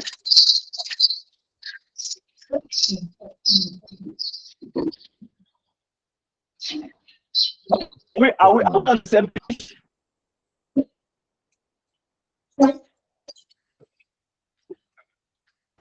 Yes, continue, Prof. Continue. Yeah, I hope you're the same page. Now, Stephen Okonkwo, can you please mute yourself? Stephen Okonkwo, mute yourself, please. Okay. Okay, now when you look at what I've dropped, it's able to analyze and then what the document is all about. So now it gives you 3 questions. You see, here are 3 questions you can ask this file. One of them is what are the main benefits of ChatGPT in academic writing? How does the addition work by application of in academic research and suggest the article? If what you are writing this document has been addressed by these 2 questions, what do? Are you hearing me? It's breaking. Yes, I can see it. Just let's give it few seconds or few minutes so that it can get connected. Okay. The thing have thrown me out. Let me share it. Let me share my screen again. Okay.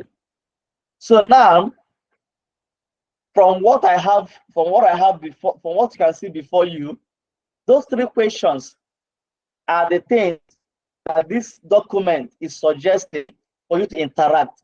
Let's assume these 3 questions here. Let's assume these 3 questions as you are seeing in front of you, is addressing what you remember. Every document you want to read, you have already have an idea what you are looking for, right? What this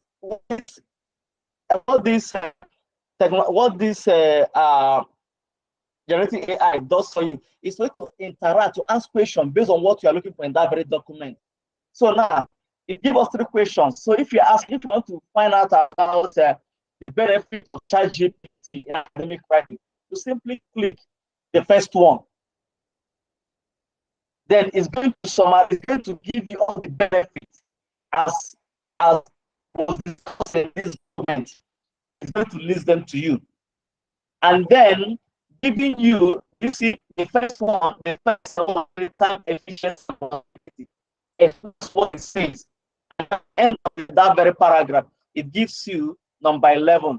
When you click that number 11, it shows you that this was discussed on the 11th page of the document. Now, it's okay. You don't want these things to be listed, and then you can see each of them. It shows it there. Now, what do you do as a person, right? What do you do as a scholar? Do you copy and paste this thing as it is to your work? And that is where you apply your human touch to what you have gotten from this ChatGPT.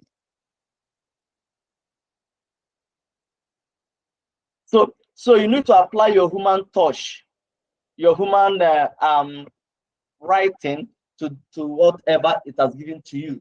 So you can see it went and picked all the headings, all the points as it is in the main document, like your time efficiency. When you look at the document, say time efficiency activity, but the content is not the same on the original document. So it's actually paraphrased that doesn't give you word to word. The next one says access to diverse knowledge. And then the content of access to diverse knowledge is different from what was said in the main document. It shows you the page number. Let's assume you don't want it to be listed in this point form. You can even tell this AI to give you the character. It's okay. Please, you can type. And then say, please.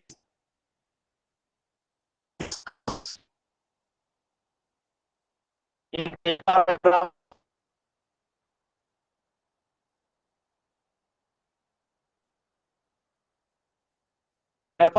format of please try a paragraph format of the benefits of ChatGPT.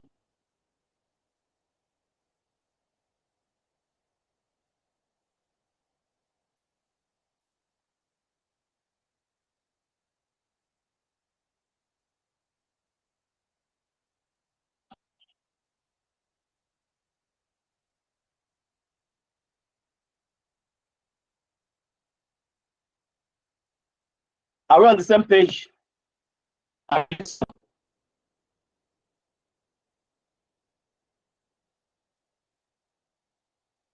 Okay. As soon as I'm done, I say okay, add citations. Citations. I say enter key. Look at what I'm doing.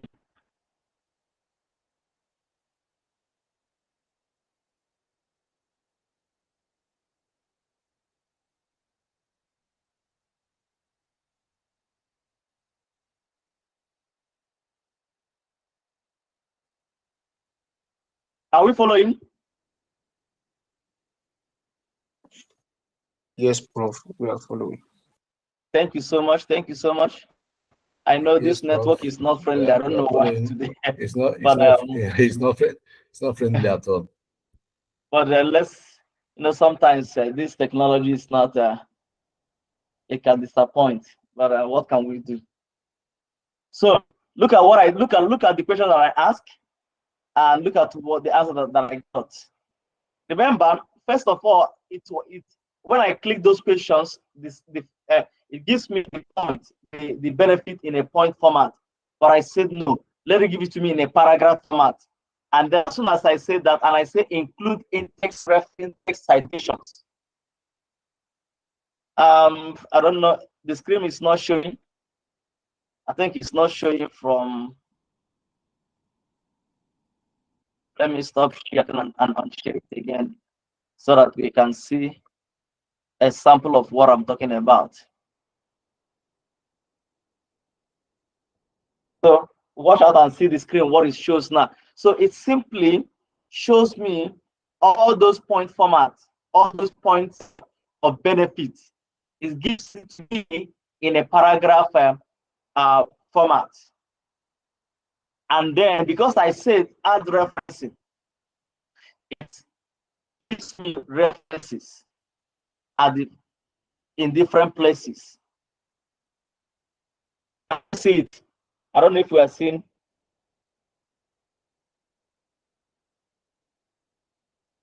I don't know. I don't know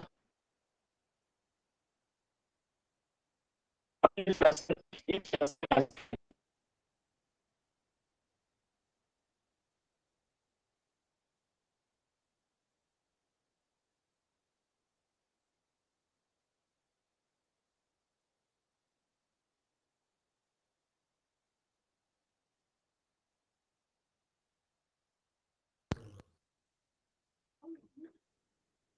Prof, we can see that clearly.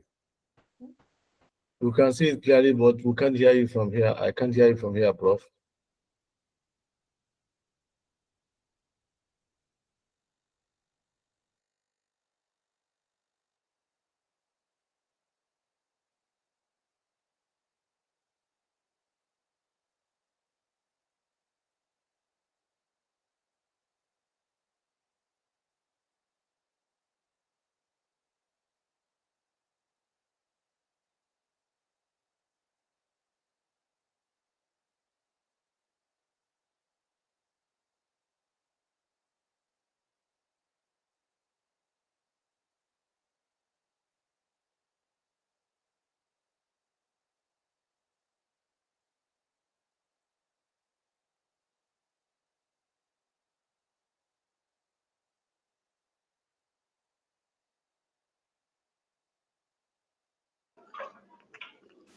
I hope you can hear me.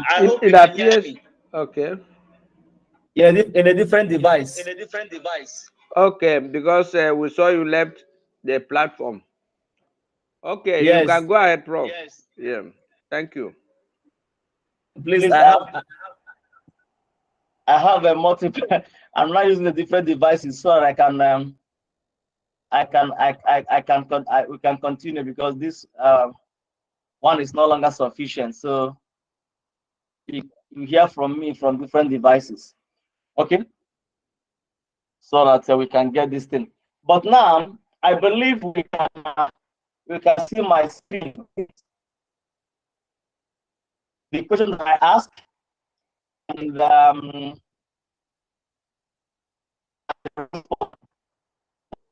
from this chat, from this so that is what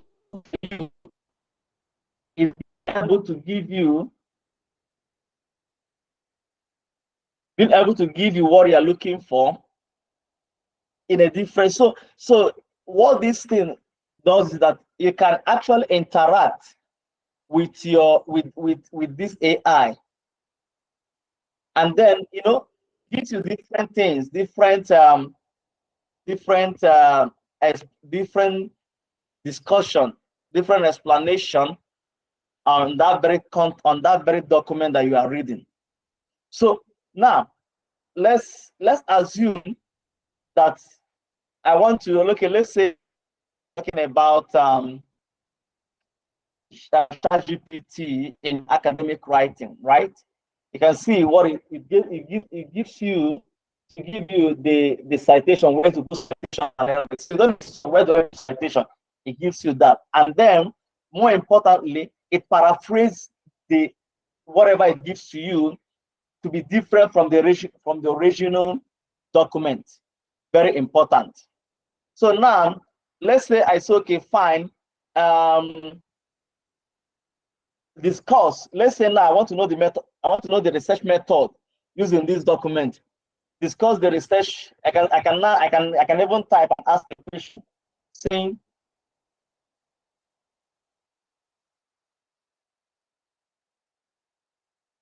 someone is saying my mic is mute. Can you hear me?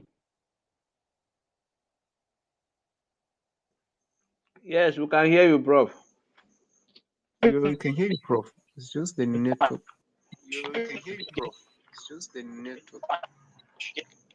Now, you can even ask a question. Can you discuss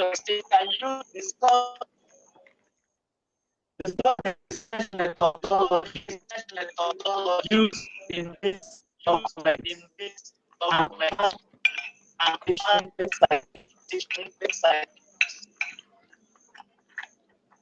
Please mute your mic. Please. So what I said, and I said, because this is not scrolling at the same time, I said it's called the research methodology.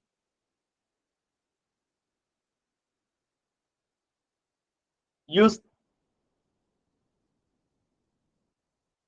in the document. And then I said, I pinpointed as saying, add what? In-text citations. And then I use enter key. What it's gonna do is to tell me the research methodology used in the document. And this is my, and you can see my response. It gives me a defined document. I can even say give it to me in 1 line, even in 2 lines, even in a paragraph of 5. Even, you can interact with documents and make it a live document. As you can see, so this is what your chat PDF can do for you. It enables you to write your literature, to read the paper without necessarily reading from abstract. And you can summarize this document. It gives you the summary. Can you show me the abstract? Can you summarize the abstract? It gives you the abstract. Can you say summarize it in 2 ways, in 5 lines, in 3 lines, in 1 line. It gives you that. So now, that you can actually what you need from this document, because remember, in reality, all the documents you read, you don't really read them in terms of getting everything from the document. There's something you are looking for in a particular document. So this AI will enable you to get to the root of what you are looking for. Place, you get it. If it's not there, it's not there. It's gonna say it's not there. If whatever you're asking for is not written in that document, it's gonna tell you that this is not found in the document. To the next document. And so, and very important, this is just a paper actually. Allow you to think around 3 PDFs every day. But when you subscribe, the subscription is about this $5 or $6 a month. So and that is it. So you can subscribe the free version, which limits you to number of documents.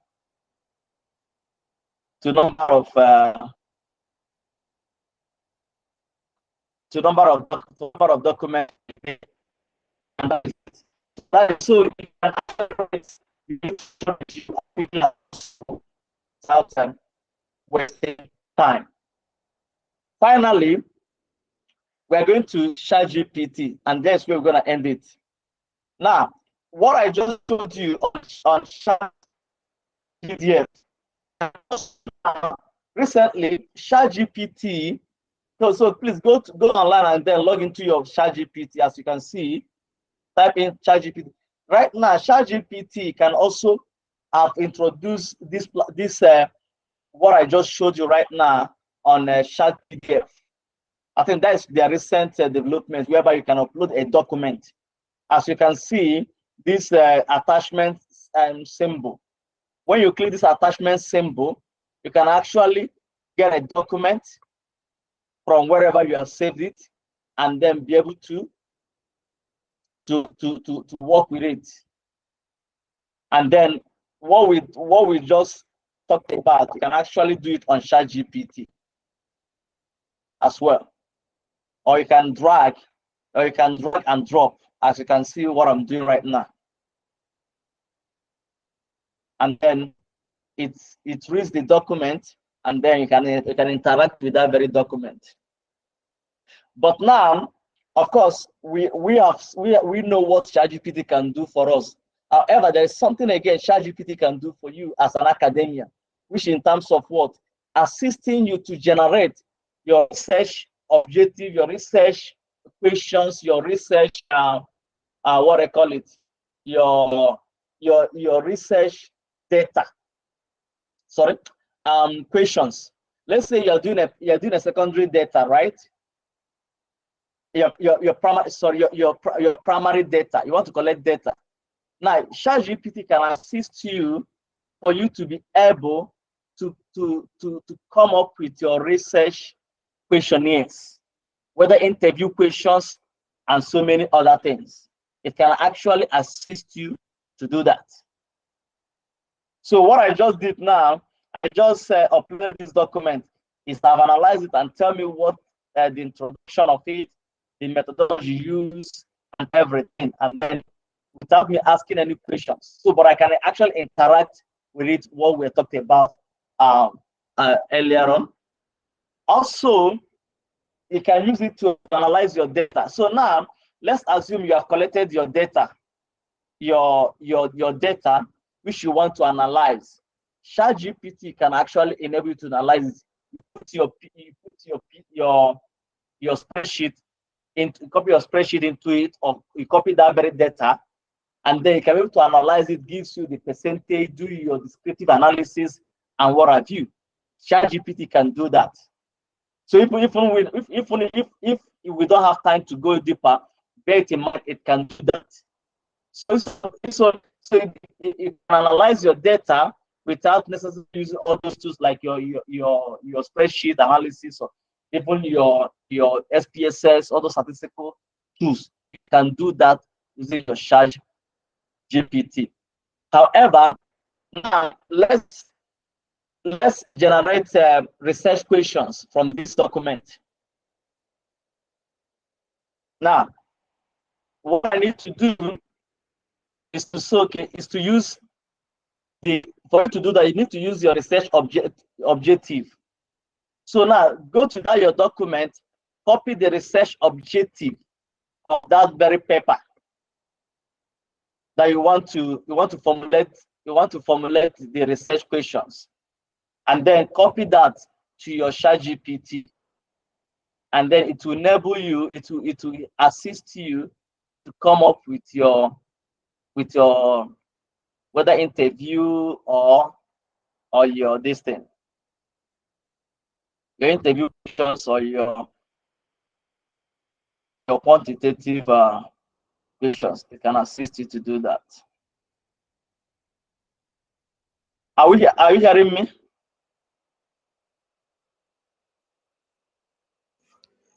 We can hear you, We are Prof. hearing. We can hear you, Prof. Thank you. Thank you, because I know this thing has been disappointing us before, so I want us to be on the same page. No, it's a little bit better now. Imagine, I can see now. now we are wrapping up. Okay, now if you can see now, I've copied the document we are using right now. I've copied the research questions, 3 main research questions, and I'm going to ask it to generate quantitative questions on each of them. Please assist me to generate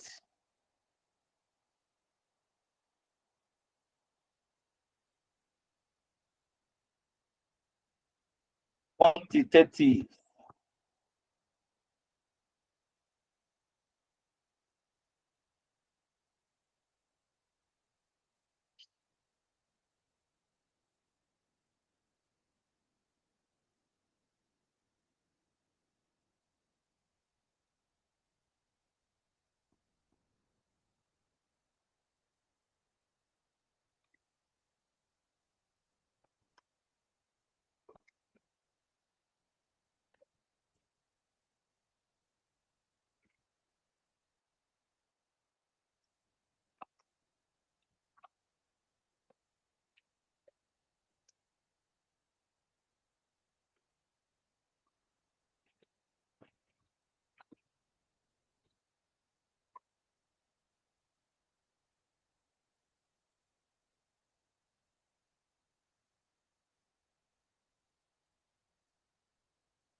Okay, then I say enter. Let's see.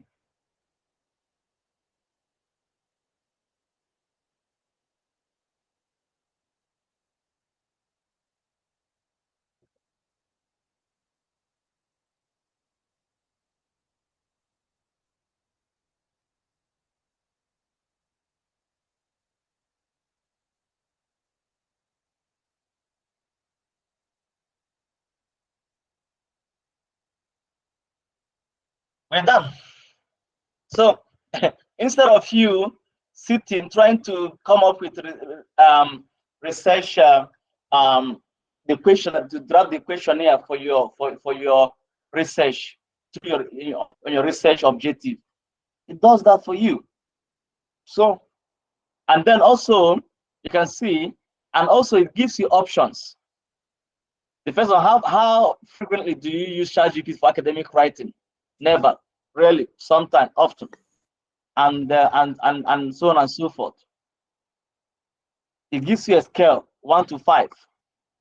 It gives you another to what extent has ChatGPT improved your writing. It gives you that. How often? So you can see each and every question. Remember, I said at least 5.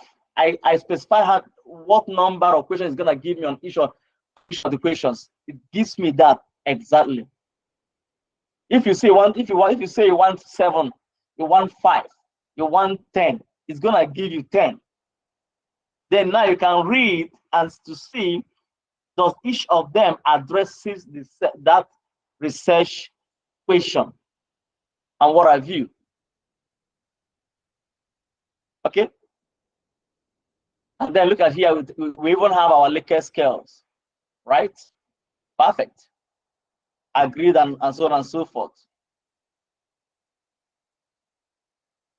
And so that let's go back and say, okay, let it give us a quantitative questions. Copy this and then change here to be qualitative questions.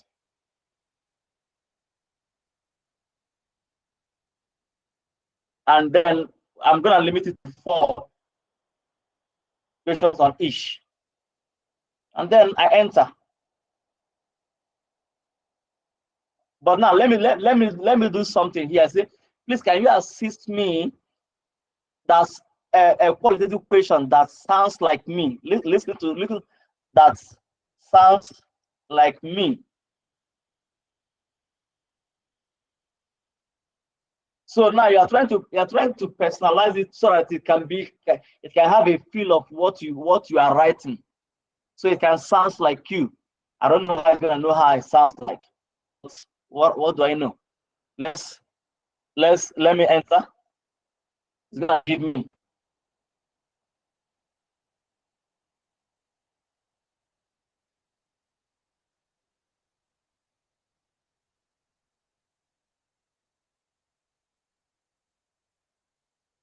I'm following. So that is it.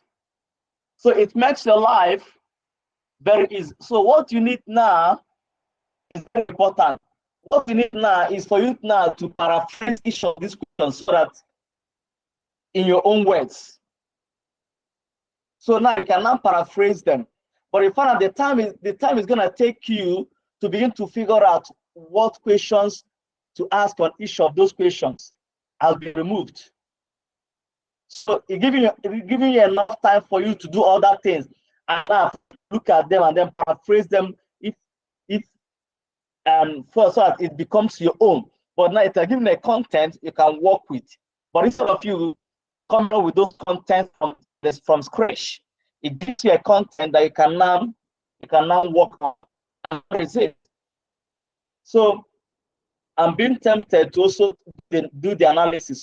So any question before I do the analysis, let me go and get a data which I've collected and then put it there for us to see what when I talk about it can assist you to analyze your quantitative data.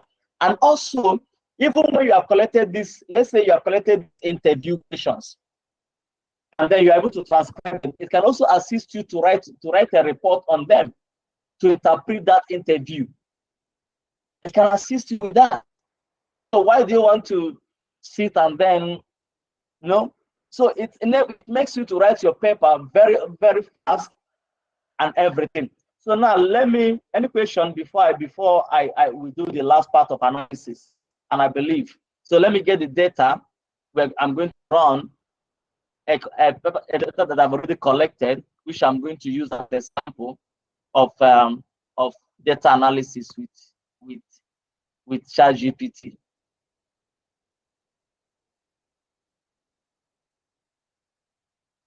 So any question? No, I know we are taking forever. I'm so sorry. I never knew we're gonna be here by this time. But I believe what. Yes, Prof, a quick one. Okay, Can I go ahead, sir? Yes, in fact, let me also thank you for this very insightful session. I want to ask, because while you were demonstrating, I tried to follow, but I want to know, does one need to, first of all, download the chat GPT or chat PDF before the person can be able to use that? Or can somebody run it through the internet? Must the internet be always on for somebody to be able to operate that? Thank you. Okay. Okay, for me, I don't know if there's an offline version. I don't know. Maybe others can assist us, but for me, I use them online. Like I use them through my browser.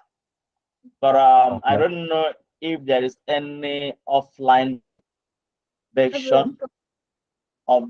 So maybe someone can assist us if you have any idea. Yes, we have Chat GPT app, but it is not all offline.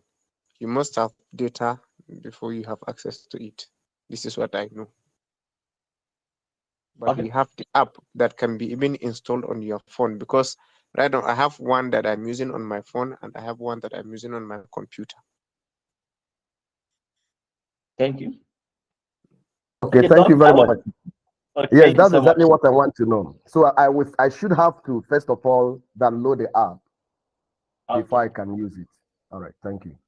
Okay, so I use them on a laptop, so which I need to be online for me to use them. So you find out that okay, but whichever one you're using, you need to be connected on the internet for you to apply it. So now, any other question?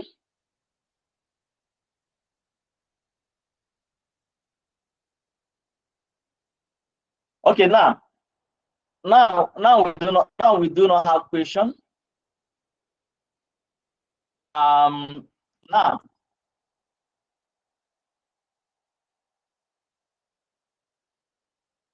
I want us to do the last part of analysis. I know this thing. So I'm trying to add my spreadsheet, but it's refusing. But no problem. What I'm gonna do is to open that spreadsheet and then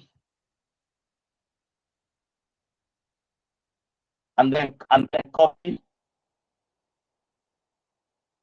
copy the part that I need. Let's try it and see what is gonna give us. Then we can call it a day.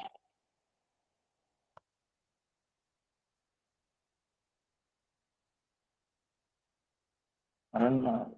Okay, I think it's responding.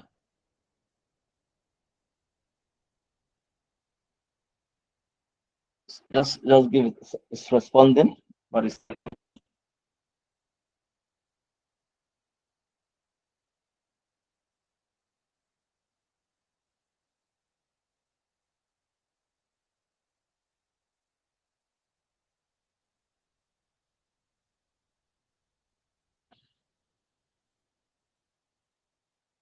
I copied some part of her spreadsheet to do it, and it's not.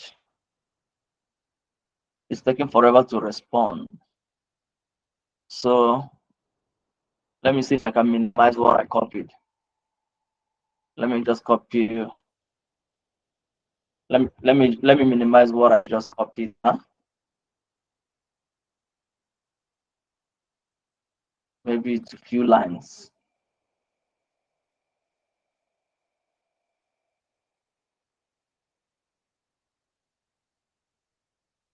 If that will assist, let's see.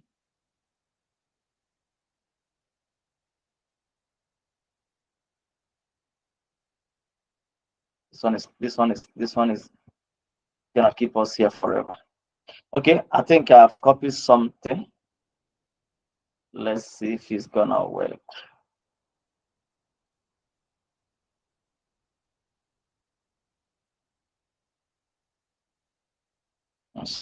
Something's wrong somewhere.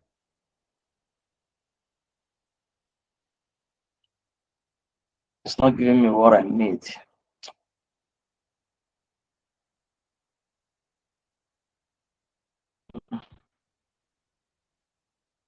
Just hold on.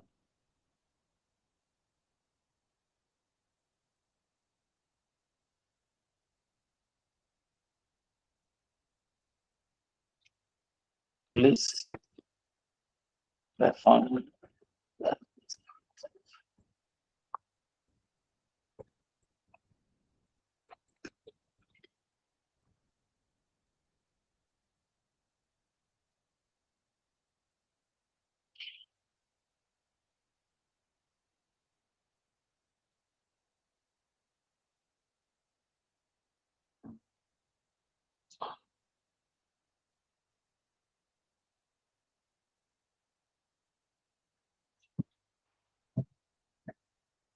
Okay, while we're still waiting, maybe, but this data is too broad for it to fit into PDF.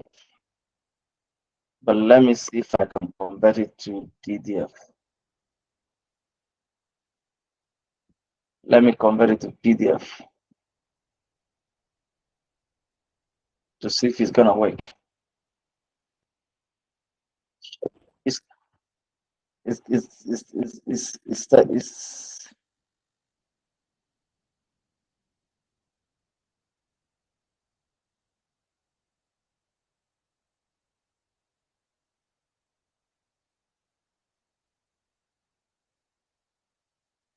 okay, it's doing that.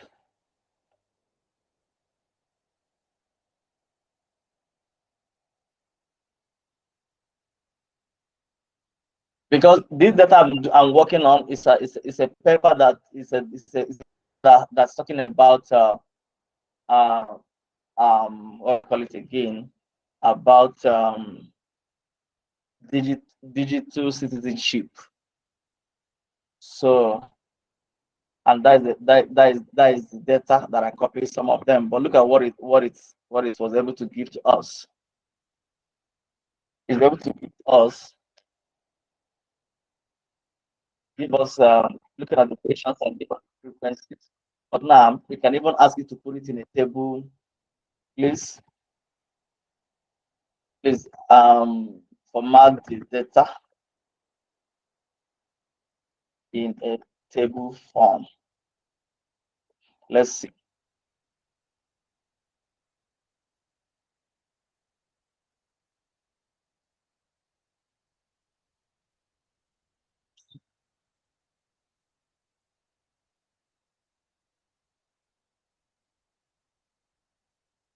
We can see.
Still busy.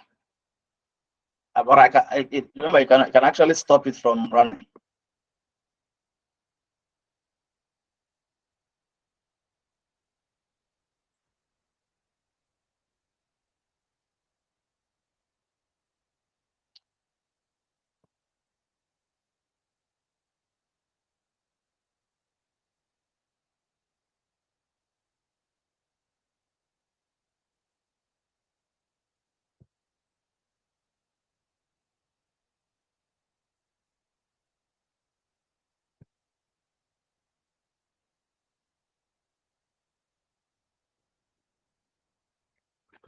Okay.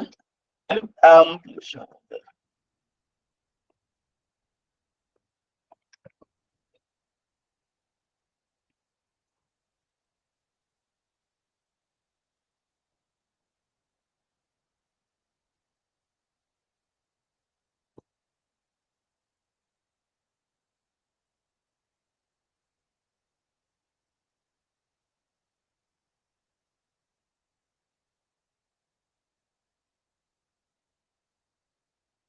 Okay. So any question? So you can see that it can actually uh,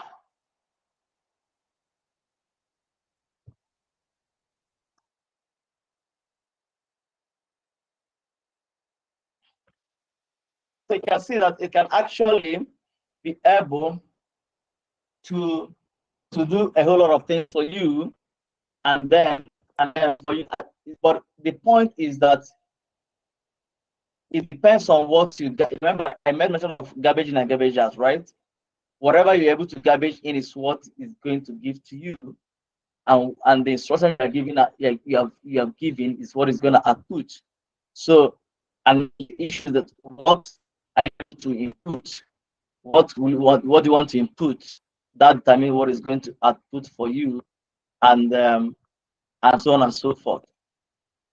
So the system can do a lot of things for academians, but it's not left for the academians to input the right thing for it to give you the right output. I think let me just pause it here. I don't know if there's any.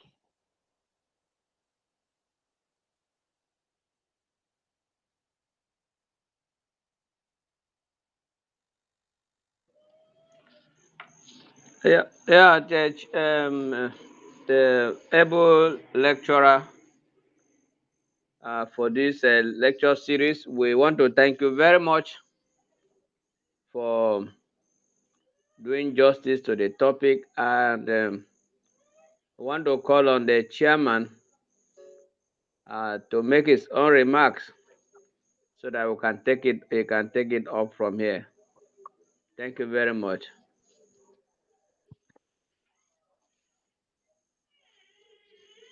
Thank you so much. Thank you so much. I hope there's no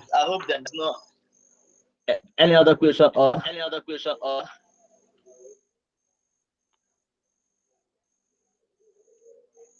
Yeah, okay. if there are still questions, people can ask, but I think the chairman should take the floor now.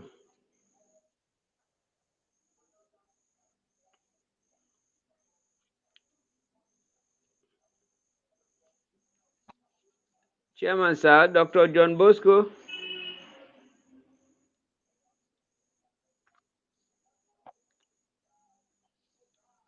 I hope the chairman is still connected.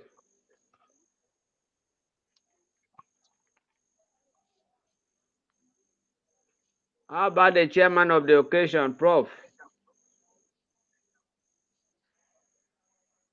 Please turn off Okay, microphone. Toggle button. yeah. Chairman, you are welcome. Please, the lecturer has finished his presentation. We can take it up from here. Let the chairman of the occasion. Yes. Before then, I want to thank you. We know that today has not be friendly. So, we are going to get the slide and be able to send. Somebody asked a question whether we will.